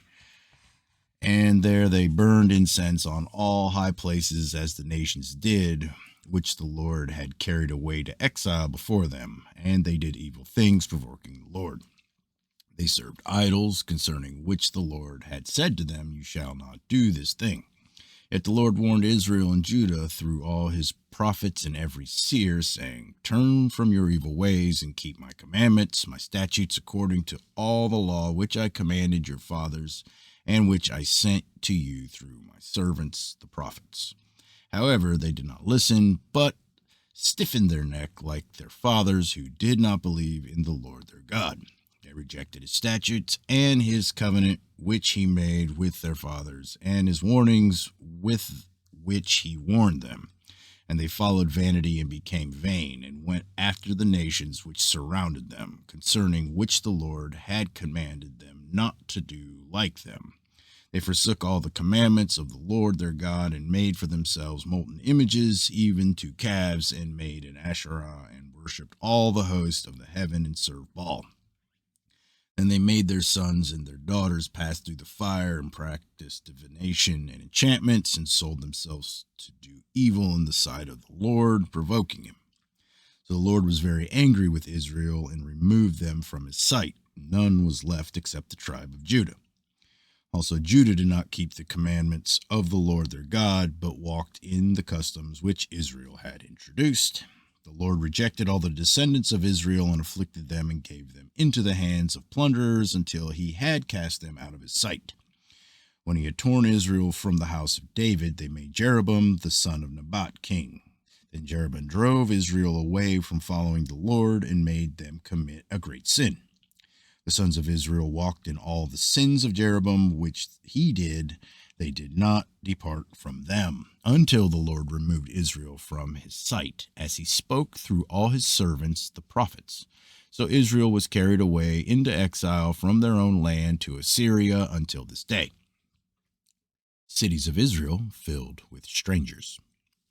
The king of Assyria brought men from Babylon, and from Cutha, and from Ava, and from Hamath, and Sepharvaim, and settled them in the cities of Samaria in place of the sons of Israel. So they possessed Samaria and lived in its cities. At the beginning of their living there, they did not fear the Lord. Therefore the Lord sent lions among them, which killed some of them. So they spoke to the king of Assyria, saying, "The nations whom you have carried away into exiles in the cities of Samaria do not know the custom of the God of the land. So he has sent lions among them, and behold, they kill them, because they do not know the custom of the God of the land." Then the king of Assyria commanded, saying, "Take there one of the priests whom you carried away into exile, and let him go and live there, and let him teach them the custom of the God of the land." So one of the priests whom had carried away into exile from Samaria came and lived at Bethel, and taught them how they should fear the Lord. But every nation still made gods of its own, and put them in the houses of the high places which the people of Samaria had made, every nation in their cities in which they lived. The men of Babylon made Succoth-Benoth. The man of Cuth made Nergal. The man of Hamath made Ashima. And the Avites made Nabaz and Tartak. And the Sepharvites burned their children in the fire of Adramelech and Anamelech, the gods of Sepharvaim. They also feared the Lord, and appointed from among themselves priests of the high places, who acted for them in the houses of the high places. They feared the Lord, and served their own gods according to the custom of their nations, from among whom they had been carried away into exile. To this day they do according to the earlier customs. They do not fear the Lord, nor do they follow their statutes, or their ordinances, or the law, or the commandments which the Lord commanded the sons of Jacob, whom he named Israel, with whom the Lord made a covenant, and commanded them, saying, You shall not fear other gods, nor bow down yourselves to them, nor serve them, nor sacrifice to them. But the Lord who brought you up from the land of Egypt with great power and with an outstretched arm, him you shall fear, and to him you shall bow yourselves down, and to him you shall sacrifice. The statutes and the ordinances and the law of the commandment which he wrote for you, you shall observe to do forever, and you shall not fear other gods. The covenant that I have made with you, you shall not forget, nor shall you fear other gods. But the Lord your God you shall fear, and he will deliver you from the hand of all your enemies. However, they did not listen, but they did according to their earlier custom. So while these nations feared the Lord, they also served their idols, their children likewise, and their grandchildren. As their fathers did, so they did to this day. All right, this is 2 Kings 18. It was in the 3rd year of Hoshea, son of Elah, king of Israel, that Hezekiah, the son of Ahaz, king of Judah, began to reign. He was 25 years old when he began to reign, and he reigned in Jerusalem for 29 years. His mother's name was Abijah, the daughter of Zechariah. He did what was right in the eyes of the Eternal, exactly as David, his ancestor, had done. He removed the shrines, broke the obelisks, cut down the sacred poles. He demolished the bronze serpent made by Moses, Nehushtan it was called, as the Israelites in those days sacrificed to it. His trust was in the Eternal, the God of Israel, so that there was no king of Judah like him before or afterwards. For he adhered to the Eternal. He never gave up following him, but obeyed the commands given by the Eternal to Moses. And the Eternal was on his side. Wherever he made an expedition, he succeeded. He rebelled against the king of Assyria and refused to serve him. And he also drove the Philistines back to Gaza, conquering its district, villages, and large towns and all. In the 4th year of King Hezekiah, that is the 7th year of Hoshea, son of Eliah, king of Israel, Shalmaneser, king of Assyria, marched against Samaria and besieged it. After 2 years it fell. In the 6th year of Hezekiah, the 9th year of Hosea, king of Israel, Samaria was captured. The king of Assyria carried off to Israel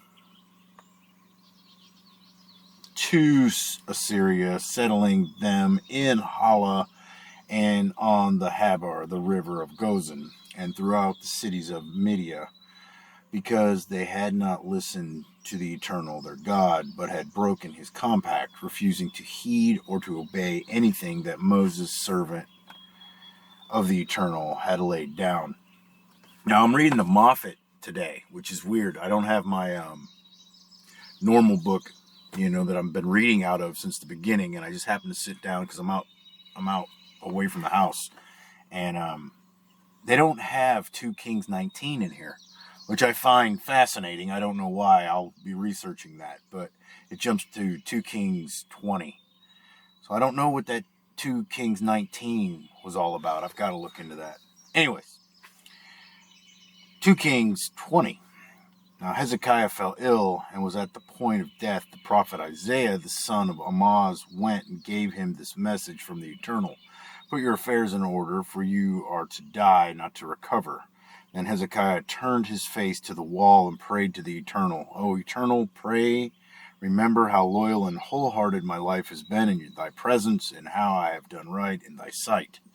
Hezekiah wept aloud.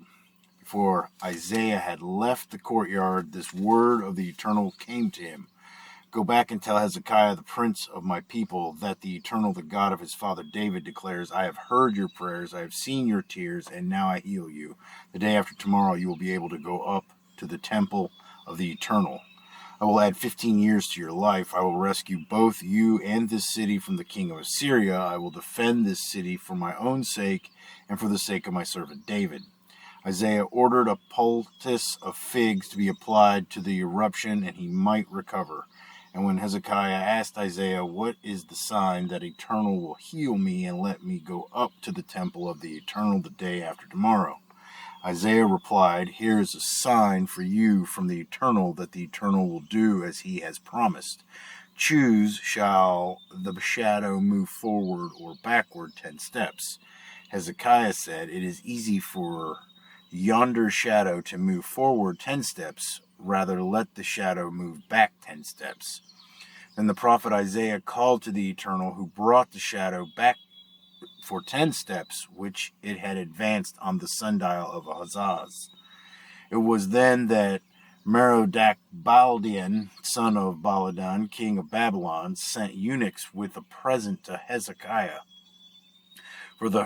For he heard that Hezekiah had been ill. Hezekiah was delighted and displayed all his treasures, the silver, the gold, the spices, and the precious oil in his stores, besides his armory. There was nothing in his palace, or indeed in all his realm, that he did not display to them. But the prophet Isaiah went to the king Hezekiah and asked, "What did these men say? Where may they have come from?" Hezekiah replied, "They have come from a far country, from Babylon. And what did they see in your palace?" Hezekiah answered, "They saw everything in my palace. There is nothing of all my treasures that I did not show to them." Then said Isaiah to Hezekiah, "Listen to this word from the Eternal. The day is coming when all in your palace, with all your fathers have ever stored up, shall be carried off to Babylon. Nothing shall be left, says the Eternal. The sons born to you, born of your body, shall be taken away to be eunuchs in the palace of the king of Babylon."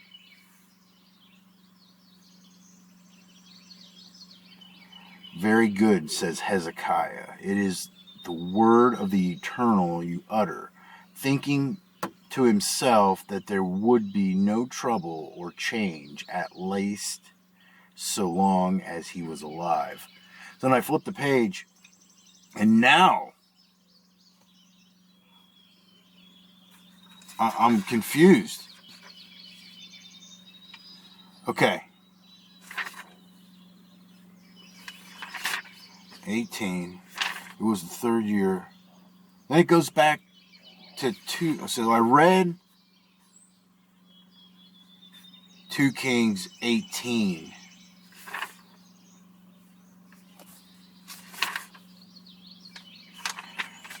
Yeah, I'm sorry for pausing on this, but this book is really odd. I don't know why it doesn't do that for any other chapters either. I'll explain. So it goes, I just opened this one up randomly. I've never opened this book before. So I'm sitting here and I'm like, okay, there's no 2 Kings 19. I'm getting ready to read 2 Kings 18. Well, that's interesting. So I kind of looked that up. So I read 2 Kings 18. I read 2 Kings 20. I flip the page. Now it goes back to 2 Kings 18. Then it goes into 2 Kings 19 and then 20. So I have no idea what this is. I don't think it's a typo. I'm sure there's a reason why they doubled this up and they're different, but I have no idea. So I'm just going to now read 2 Kings 18 again, but it's the different one. So I said, let's see, so 2 Kings 18. In the 14th year of King Hezekiah, Sennacherib, king of Assyria, marched against all the fortified towns of Judah and captured them. So Hezekiah, king of Judah, sent this message to the king of Assyria at Lachish: "I have done wrong, withdraw, and I will pay any fine you choose to inflict." The king of Assyria fixed Hezekiah, king of Judah's fine at 124,000 pounds in silver, and 174,000 pounds in gold. Hezekiah gave him all the silver to be found in the temple of the Eternal, in the treasures of the royal palace. Then it was that Hezekiah had to strip the gold from the doors of the temple of the Eternal and from the doorposts overlaid by Hezekiah, king of Judah, to give it to the king of Assyria. The king of Assyria then sent the field marshal, the comptroller, and the staff commander with a large army from Lachish to King Hezekiah at Jerusalem. They marched up to Jerusalem, and arriving there, they went and took up a position beside the conduit of the upper pool on the way to the fuller's field, calling for the king. When Eliakim, the son of Hilkiah, who was perfect of the palace, with Shebna the secretary and Joab the son of Asaph the chancellor, came forward. The staff commander gave them this message for Hezekiah. The great monarch, the king of Assyria, asked Hezekiah, "On what are you resting your confidence? You think mere words will do as policy and power in war. Whom are you trusting to that you rebel against me? You trust to this broken reed of a staff, Egypt, that will pierce the hand of any man that leans upon it." Hold on, I gotta shift. "That is all the Pharaoh, king of Egypt, does for anyone who trusts to him. If you tell me that you trust in the eternal your God, is this not the very eternal whose shrines and altars Hezekiah has removed, telling Judah and Jerusalem that they are to worship at this altar in Jerusalem? Come," added the staff commander, "make this wager with my master, the king of Assyria. I will give you 2,000 horses if you can put as many riders on their backs. How, then, can you repulse even the weakest of my master's officers, trusting to Egypt for chariots and cavalry?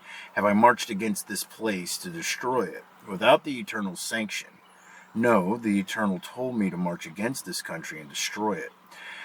Eliakim, the son of Helkah, and Shebna and Joab said to the staff commander, "Pray, speak to your servants in Aramaic, for we understand it. Do not speak to us in the Jews' language, with the people listening on the wall." But the staff commander replied, "Did my master send me with this menace for your master and for you, and not for the men sitting on the wall, doomed along with you to eat their own dung and drink their own urine?" And the staff commander stepped forward, shouting aloud in the Jews' language, "Listen to this word from the great monarch, the king of Assyria. The king warns you not to let Hezekiah delude you. He will never be able to save you from my hand. Nor let Hezekiah induce you to trust in the Eternal by telling you that the Eternal will be there to save you and prevent this town from falling into the hands of the king of Assyria. Never heed Hezekiah. The king of Assyria's advice to you is, make your peace with me, surrender to me, and then you can each eat the fruit of your vine and your fig tree and drink your own water supply until I come to deport you to a land like your own land, a land of corn and wine, a land of bread and vineyards, a land of olive oil and honey, that you may live and not die. Never heed Hezekiah when he persuades you that the Eternal will save you. Has any god of any nation ever yet saved his land from the hands of the king of Assyria? Where are the gods of Hamath and Arpad? Where are the gods of Sarapharvan and Hena of Avaha? Where are the gods of Samaria? Have they saved Samaria from me? What gods of all the gods of these lands have saved these lands from me, that the Eternal should now save Jerusalem from me?" The people said nothing. They made no reply, for the king had ordered them to make no answer. Then Eliakim, the son of Helkah, who was perfect of the palace, Shebna, the secretary, and Joab, the son of Asaph, the chancellor, went tearing their clothes to Hezekiah to report what the staff commander had said. This is it. Okay. This is 2 Kings 19 in this book. When Hezekiah heard it, he tore his clothes and put on a sackcloth and went into the temple of the Eternal. Eliakim, the perfect of the palace, Shebna, the secretary, and the senior priests he sent, robed in sackcloth, to the prophet Isaiah, the son of Amoz, with his message from Hezekiah. This is a day of distress, of discipline, and of disgrace. Children come to birth and no strength in the mother. It may be that the Eternal your God will hear all the staff commander has said, whom his master, the king of Assyria, has sent to insult the living God. It may be that the Eternal your God will have some retort for the words he has heard. Pray then for this poor remnant of the people. When the deputies from the king of Hezekiah came to Isaiah, he gave them this message from the Eternal for their master. Fear not what you have heard from these officers of the king of Assyria who blaspheme me. I will dispirit him by making him hear a rumor, so that he shall go back to his own country and fall by the sword in his own country. The staff commander, hearing that the king of Assyria had left Lachish, went to find him besieging Libnah. But as news came that Tirhakah, king of Ethiopia, had suddenly marched to attack him, Sennacherib, king of Assyria, went away back to Nineveh, where he lived. One day, as he was worshipping in the temple of Nisroch, his god Adramelech and Sharezer cut him down with their swords and then escaped to the land of Armenia.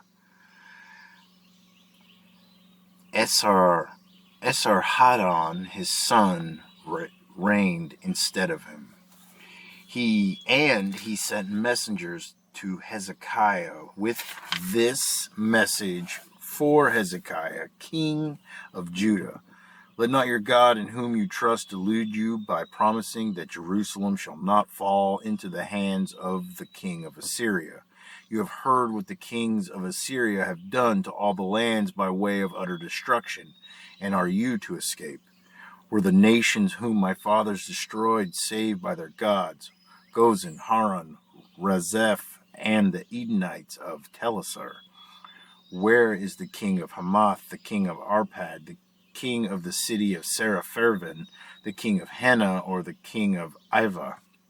On receiving this letter from the messengers, Hezekiah read it and went up into the temple of the Eternal, where he spread it out before the Eternal and prayed before the Eternal, crying, O Eternal God of Israel, enthroned upon the cherubs, thou art the God, thou only of all realms on earth.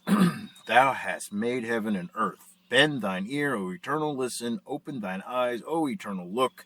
Listen to this message sent by Sennacherib to insult the living God. The kings of Assyria have indeed destroyed utterly the nations and their lords, O Eternal, burning up their gods, gods that were no gods at all, mere things of wood and stone that men had made.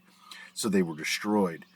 But save us, O Eternal, our God, do thou save us from his power, that all realms on earth may know that thou, Eternal, art God alone. And Isaiah the son of Amoz sent Hezekiah this message from the Eternal, the God of Israel. As you have prayed to me against Sennacherib, the king of Assyria, so the Eternal declares that the king of Assyria shall never reach the city, never shoot an arrow at it, never appear in front of it with a shield, never throw up a mound against it. By the way he came shall he return. He shall never reach the city, the Eternal declares, for I will defend this city to rescue it for my own sake, for my servant David's sake. This is the word of the Eternal about him. She scorns you, she laughs at you, Sion the maiden. She tosses her head at you, Jerusalem the maid. Whom have you insulted and blasphemed, at whom you have dare raised your voice and lift your eyes on high, the deity of Israel. You have insulted the Lord by your messengers, vaunting, with my host of chariots I have scaled high mountains and reached the ravines of Lebanon. I fell its tallest cedars and its rarest cypresses. I push right into its recesses where the rich woods are dense. I dig wells abroad to drink of them. I put my foot down and dry up all streams of Egypt. But have you never learned? So asked the Eternal. I did all this. I planned it long ago. 'Twas I who from the first conceived it. 'Tis I who make it now your task to lay strong fortresses in ruins, till helpless citizens collapse dismayed like grass in fields, or on the downs like grass on the housetop they fade. Every move you make, I know it. I hear you raging recklessly at me. So through your nose I run my ring and run my bridle between your lips and drive you back again by the very road you came. You shall have proof of this, for while you feed this year on casual grains, and next year on what springs from casual grains, in the third year you can sow and reap a crop. You can plant vineyards and enjoy their fruit. And what survives of the house of Judah, the remnant, shall once more strike down its roots and then rise to be fruitful. For a remnant of survivors shall spread out from Jerusalem and from Mount Sion, thanks to the jealous care of the Eternal. That very night the angel of the Eternal went out and killed 185,000 men in the Assyrian camp. They were all found to be dead corpses in the morning. 2 Kings 20. The rest of the acts of Hezekiah and all his might, how he made the pool and the conduit and brought water into the city, are they not described in the book of annals of the kings of Judah? Hezekiah slept with his fathers, and his son Manasseh reigned instead of him. Yeah, and then it goes right back into 21, 22. Wow, and then it skips. I don't know if it's skipping 20. No, it goes right back in 22, 23, 24. So that was weird. Just to recap what happened here. I open up to read 2 Kings 18 because that's the next one I'm on. In the Moffat, it skipped 20, or it skipped 19. All right, so I went 18 to 20. Then it jumped back to 18. Then it jumped into 19. Then another 20. Now it's going right back into 21. And then it just runs normal. So I wonder what the weird edit is. I don't know the different versions and what different Bibles and what things were put in, taken out, and I guess rearranged. Fascinating. All right, 2 Kings 21. Manasseh was 12 years old when he began to reign, and he reigned in Jerusalem for 55 years. His mother's name was Hephzibah. He did what was evil in the eyes of the Eternal, following the abominable practice of the pagans whom the Eternal had dispossessed before the Israelites. He rebuilt the shrines which his father Hezekiah had destroyed.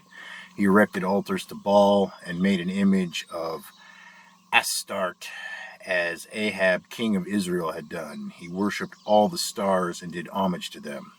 He even built altars in the temple of the Eternal, though the Eternal had said, I will fix my presence here for all time in Jerusalem. He built altars for all the stars in the 2 courtyards of the temple of the Eternal. He burned his son alive. He practiced augury and sorcery. He instituted mediums and wizards. He did ample evil in the sight of the Eternal to vex him. He put a carved image of Astarte, which he had made in the temple of which the Eternal had said to David and his son Solomon, within this temple at Jerusalem, which I have chosen out of all the clans of Israel, I will fix my presence for all time. Never will I send Israel wandering out of the land I have given to their fathers, if only they will be mindful to obey exactly all my commands and all the laws laid down for them by my servant Moses. But they would not listen. Manasseh made them go wrong, worse than the very pagans whom the Eternal had destroyed before the Israelites. So the Eternal declared by his servants the prophets, since Manasseh, king of Judah, has done these abominable deeds, doing worse than any of the Amorites before him, and since he has led Judah into sin with his fetishes, therefore I, the Eternal, the God of Israel, declare that I bring upon Jerusalem and Judah a disaster that will make the ears of all who hear it ring. I will measure Jerusalem for destruction like Samaria, like the dynasty of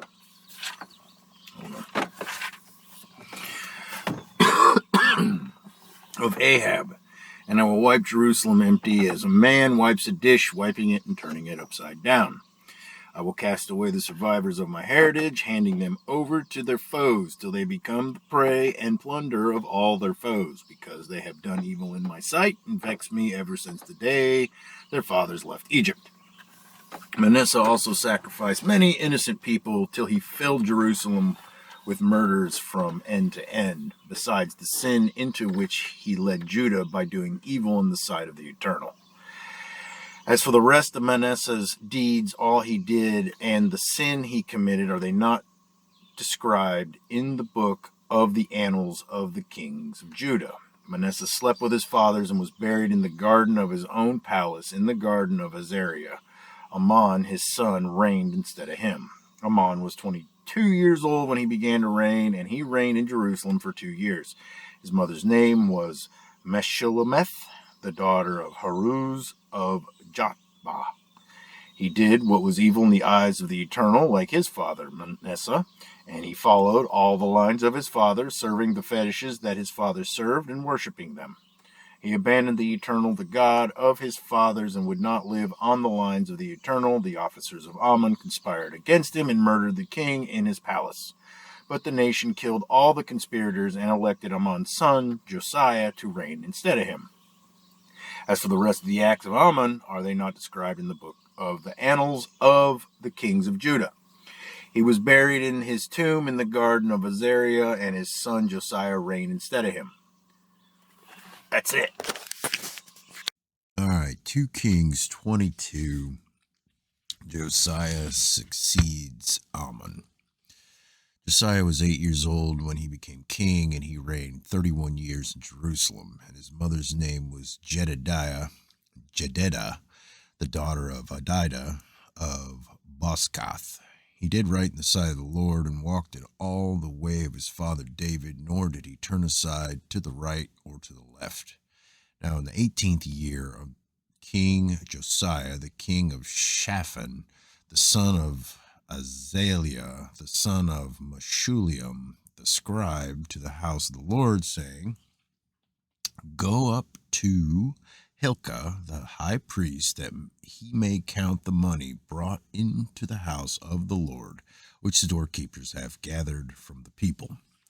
Let them deliver it into the hand of the workmen who have the oversight of the house of the Lord, and let them give it to the workmen who are in the house of the Lord to repair the damages of the house, to the carpenters and to the builders and the masons, and for buying timber and hewn stone to repair the house. Only no accounting shall be made with them for the money delivered into their hands, for they deal faithfully. The Lost Book. Then Hilkiah the high priest said to Shaphan the scribe, I have found the book of the law in the house of the Lord. And Hilkiah gave the book to Shaphan, who read it. Shaphan the scribe came to the king and brought back word to the king and said, Your servants have emptied out the money that was found in the house and have delivered it into the hand of the workmen who have the oversight of the house of the Lord. Moreover, Shaphan the scribe told the king, saying, Hilkiah the priest was given me a book, and Shaphan read it in the presence of the king. When the king heard the words of the book of the law, he tore his clothes. Then the king commanded Hilkiah the priest, Achim the son of Shaphan, Achbor the son of Micah, Shaphan the scribe, and Isaiah the king's servant, saying, Go inquire of the Lord for me and the people and all Judah concerning the words of this book that has been found. For great is the wrath of the Lord that burns against us, because our fathers have not listened to the words of this book to do according to all that is written concerning us. Huldah predicts. So Hilkiah the priest, Ankim, Akbar, Shaphan, and Isaiah went to Huldah the prophetess, the wife of Shallum, the son of Tikva, the son of Haras, keeper of the wardrobe. Now she lived in Jerusalem in the second quarter, and they spoke to her. She said to them, Thus says the Lord God of Israel, Tell the man who sent you to me, Thus says the Lord, Behold, I bring evil on this place and on its inhabitants, even all the words of the book which the king of Judah has read, because they have forsaken me and have burned incense to other gods, that they might prove me to anger with all the work of their hands. Therefore my wrath burns against this place, and it shall not be quenched. But to the king of Judah, who sent you to inquire of the Lord, thus shall you say to him, Thus says the Lord God of Israel regarding the words which you have heard, because you are heart was tender, and you humbled yourselves before the Lord when you heard what I spoke against this place and against its inhabitants, that they should become a desolation and a curse, and you have torn your clothes and wept before me. I truly have heard you, declares the Lord. Therefore, behold, I will gather you to your fathers, and you will be gathered to your grave in peace, and your eyes will not see all the evil which I bring to this place. So they brought back word to the king. Let me see. 1 second. That's it. All right, 2 Kings 23, Josiah's covenant. And the king sent, and they gathered to him all the elders of Judah and of Jerusalem. The king went up to the house of the Lord, and all the men of Judah and all the inhabitants of Jerusalem with him, and the priests and their prophets and all the people, both small and great, and he read in their hearing all the words of the book of the covenant, which was found in the house of the Lord. The king stood by the pillar and made a covenant before the Lord, to walk after the Lord and to keep his commandments and his testimonies and his statutes with all his heart and all his soul, to carry out the words of this covenant that were written in this book. And all the people entered into the covenant. Reforms under Josiah. Then the king commanded Hilkiah, the high priest of the second order, and the doorkeepers to bring out of the temple of the Lord all the vessels that were made for Baal, for Asherah, and for all the host of heaven, and he burned them outside Jerusalem in the fields of Kidron, and carried their ashes to Bethel. He did away with the idolatrous priests whom the kings of Judah had appointed to burn incense in the high places in the cities of Judah and in the surrounding area of Jerusalem, also those who burned incense to Baal, to the sun and to the moon and to the constellations and to all the hosts of heaven. He brought out the Asherah from the house of the Lord outside Jerusalem to the brook of Kidron, and burned it at the brook Kidron, and ground it into dust, and threw its dust on the graves of the common people. He also broke down the houses of the male cult prostitutes which were in the house of the Lord, where the women were weaving hangings for the Asherah. Then he brought all the priests from the cities of Judah and defiled the high places where the priests had burned incense, from Geba to Beersheba. And he broke down the high places of the gates, which were at the entrance of the gate of Joshua, the governor of the city, which were on one's left at the city gate. Nevertheless, the priests of the high places did not go up to the altar of the Lord in Jerusalem, but they ate unleavened bread among their brothers. He also defiled Topheth,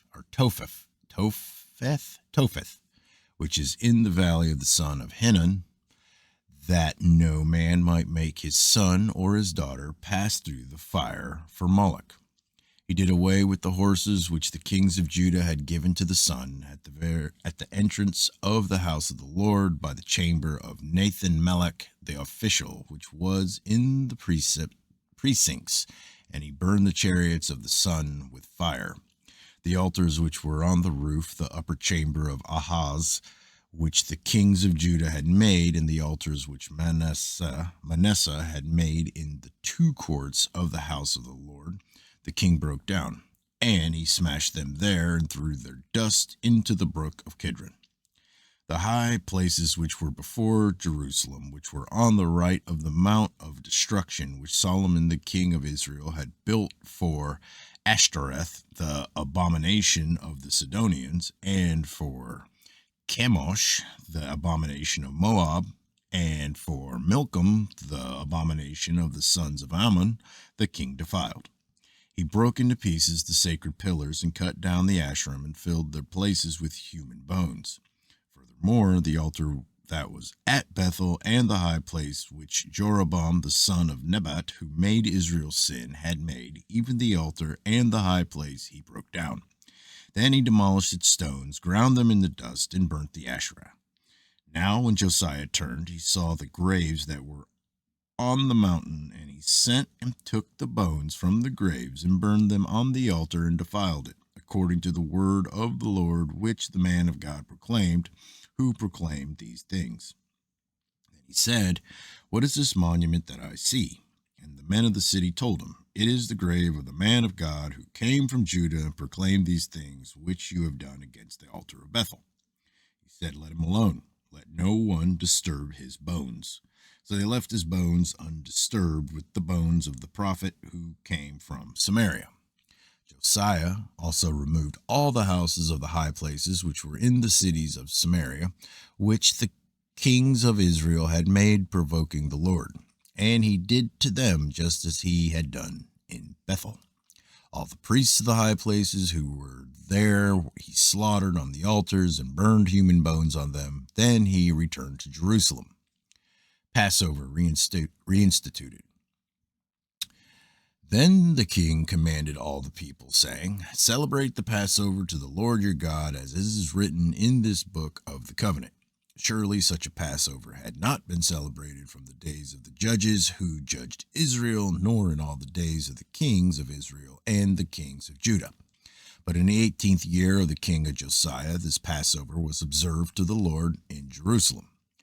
Moreover, Josiah removed the mediums and the spiritists and the teraphim and the idols and the abominations that were seen in the land of Judah and in Jerusalem, that he might confirm the words of the law which were written in the book of Hilkiah the priest, found in the house of the Lord. For him there was no king like him, who turned to the Lord with all his heart and with all his soul and with all his might, according to all the laws of Moses, nor did any like him arise after him. However, the Lord did not turn from the fierceness of his great wrath, which his anger burned against Judah, because of all the provocations with which Manasseh had provoked him. The Lord said, "I will remove Judah also from my sight, as I have removed Israel, and I will cast off Jerusalem, the city which I have chosen, and the temple of which I said, my name shall be there." Jehoahaz succeeds Josiah. Now the rest of the acts of Josiah and all that he did, are they not written in the book of the Chronicles of the kings of Judah? In his days, Pharaoh Necho, king of Egypt, went up to the king of Assyria to the river Euphrates, and King Josiah went to meet him, and when Pharaoh Necho saw him, he killed him at Megiddo. Servants drove his body in a chariot from Megiddo and brought him to Jerusalem and burned him in his own tomb. Then the people of the land took Jehoahaz, the son of Josiah, and anointed him and made him king in place of his father. Jehoahaz was 23 years old when he became king, and he reigned 3 months in Jerusalem, and his mother's name was Hamutal, the son of Jeremiah of Libnah. He did evil in the sight of the Lord, according to all that his fathers had done. Pharaoh Necho imprisoned him at Riblah in the land of Hamath, that he might not reign in Jerusalem, and he imposed on the land a fine of 100 talents of silver and talent of gold. Jehoiakim made king by Pharaoh. Pharaoh Necho made Eliakim, the son of Josiah, king in the place of Josiah his father, and changed his name to Jehoiakim. But he took Jehoahaz away and brought him to Egypt, and he died there. So Jehoiakim gave the silver and gold to Pharaoh, but he taxed the land in order to give the money to the command of Pharaoh. He exacted the silver and gold from the people of the land, each according to his valuation, to give it to Pharaoh Necho. Jehoiakim was 25 years old when he became king, and he reigned 11 years in Jerusalem, and his mother's name was Zibnah, the daughter of Pedaiah of Rumah. He did evil in the sight of the Lord, according to all that his fathers had done. All right, 2 Kings 24, Babylon controls Jehoiakim. In his days, Nebuchadnezzar, king of Babylon, came up, and Jehoiakim became his servant for 3 years. Then he turned and rebelled against him. The Lord sent against him bands of Chaldeans, bands of Arameans, bands of Moabites, and bands of Ammonites. So he sent them against Judah to destroy it, according to the word of the Lord which he had spoken through his servants the prophets. Surely at the command of the Lord it came upon Judah to remove them from his sight because of the sins of Manasseh, according to all that he had done, and also for the innocent blood which he shed. For he filled Jerusalem with innocent blood, and the Lord would not forgive. Now the rest of the acts of Jehoiakim and all that he did, are they not written in the book of Chronicles of the kings of Judah? Jehoiakim reigns. So Jehoiakim slept with his fathers, and Jehoiachin, his son, became king in his place. The king of Egypt did not come out of his land again, for the king of Babylon had taken all that belonged to the king of Egypt from the brook of Egypt to the river Euphrates. Jehoiachin was 18 years old when he became king, and he reigned 3 months in Jerusalem, and his mother's name was Nehushta, the daughter of Elnathan of Jerusalem. He did evil in the sight of the Lord, according to all that his father had done. Deportation to Babylon. At that time the servants of Nebuchadnezzar, king of Babylon, went up to Jerusalem, and the city came under siege. And Nebuchadnezzar, the king of Babylon, came to the city while his servants were besieging it. Jehoiachin, the king of Judah, went out to the king of Babylon, he and his mother and his servants and his captains and his officials. So the king of Babylon took him captive in the 8th year of his reign. He carried out from there all the treasures of the house of the Lord and the treasures of the king's house, and cut in pieces all the vessels of gold which Solomon king of Israel had made in the temple of the Lord, just as the Lord had said. Then he led away into exile all Jerusalem and all the captains and all the mighty men of valor, 10,000 captives, and all the craftsmen and all the smiths. None remained except the poorest people of the land. So he led Jehoiachin away into exile to Babylon, also the king's mother and the king's wives and his officials and the leading men of the land. He led away into exile from Jerusalem to Babylon. All the men of valor, 7,000, and the craftsmen and the smiths, 1,000, all strong and fit for war, and these the king of Babylon brought into exile to Babylon. Zedekiah made king. Then the king of Babylon made his uncle Mattaniah king in his place, and changed his name to Zedekiah. Zedekiah was 21 years old when he became king, and he reigned 11 years in Jerusalem, and his mother's name was Hamutal, the daughter of Jeremiah of Libnah. He did evil in the sight of the Lord, according to all that Jehoiakim had done. For through the anger of the Lord this came about in Jerusalem and Judah, until he cast them out from his presence. And Zedekiah rebelled against the king of Babylon. All right, 2 Kings 25. Nebuchadnezzar besieges Jerusalem. Now, in the 9th year of his reign, on the 10th day of the 10th month, Nebuchadnezzar, king of Babylon, came. He and all his army against Jerusalem, camped against it, and built a siege wall around it. So the city was under siege until the 11th year of King Zedekiah. On the 9th day of the 4th month, the famine was so severe in the city that there was no food for the people of the land. Then the city was broken into, and all the men of war fled by night by way of the gate between the 2 walls beside the king's garden, though the Chaldeans were all around the city, and they went by way of the Arabah. But the army of the Chaldeans pursued the king and overtook him in the plains of Jericho, and all his army was scattered from him. Then they captured the king and brought him to the king of Babylon at Riblah, and he passed sentence on him. They slaughtered the sons of Zedekiah before his eyes, then put out the eyes of Zedekiah,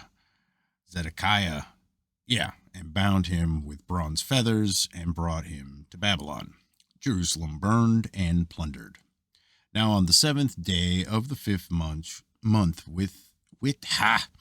Now, on the 7th day of the 5th month, which was the 19th year of King Nebuchadnezzar, king of Babylon, Nebuzaradan, the capital of the guard, a servant of the king of Babylon, came to Jerusalem.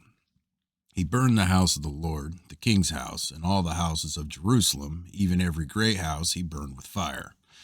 So all the army of the Chaldeans who were with the captain of the guard broke down the walls around Jerusalem. Then the rest of the people who were left in the city and the deserters who had deserted to the king of Babylon and the rest of the people, Nebuzaradan, the captain of the guard, carried away into exile. But the captain of the guard left some of the poorest of the land to be vine dressers and plowmen.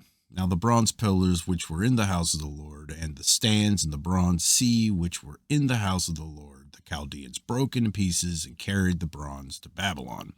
They took away the pots, the shovels, the snuffers, the spoons, and all the bronze vessels which were used in temple service. The captain of the guard also took away the fire pans and the basins, what was fine gold and what was fine silver, the 2 pillars, the 1 sea, and the stands which Solomon had made for the house of the Lord. The bronze of all these vessels was beyond weight. The height of the 1 pillar was 18 cubits, and a bronze capital was on it. The height of the capital was 3 cubits, with a network of pomegranates on the capital all around, all of bronze. And the 2nd pillar was like these with network. And the captain of the guard took Sarah the chief priest. No, that's not Sarah. Sariah, the chief priest, and Zephaniah, the 2nd priest, with the 3 officers of the temple. From the city he took 1 official who was overseer of the men of war, and 5 of the king's advisors who were found in the city, and the scribe of the captain of the army who mustered the people of the land, and 60 men of the people of the land who were found in the city. Nebuzaradan, the capital of the guard, took them and brought them to the king of Babylon at Riblah. Then the king of Babylon struck them down and put them to death at Riblah in the land of Hamath. So Judah was led away into exile from its land. Gedaliah made governor. Now, as for the people who were left in the land of Judah, whom Nebuchadnezzar, king of Babylon, had left, he appointed Gedaliah, the son of Achim, the son of Shaphan, over them. When all the captains of the forces, they and their men, heard that the king of Babylon had appointed Gedaliah governor, they came to Gedaliah to Mizpah, namely Ishmael the son of Nethaniah, and Jonathan the son of Kareah, and Sariah the son of Tanumeth the Netophathite, and Jezaniah the son of the Machathite, they and their men. Gedaliah swore to them and their men and said to them, "Do not be afraid of the servants of the Chaldeans. Live in the land and serve the king of Babylon, and it will be well with you."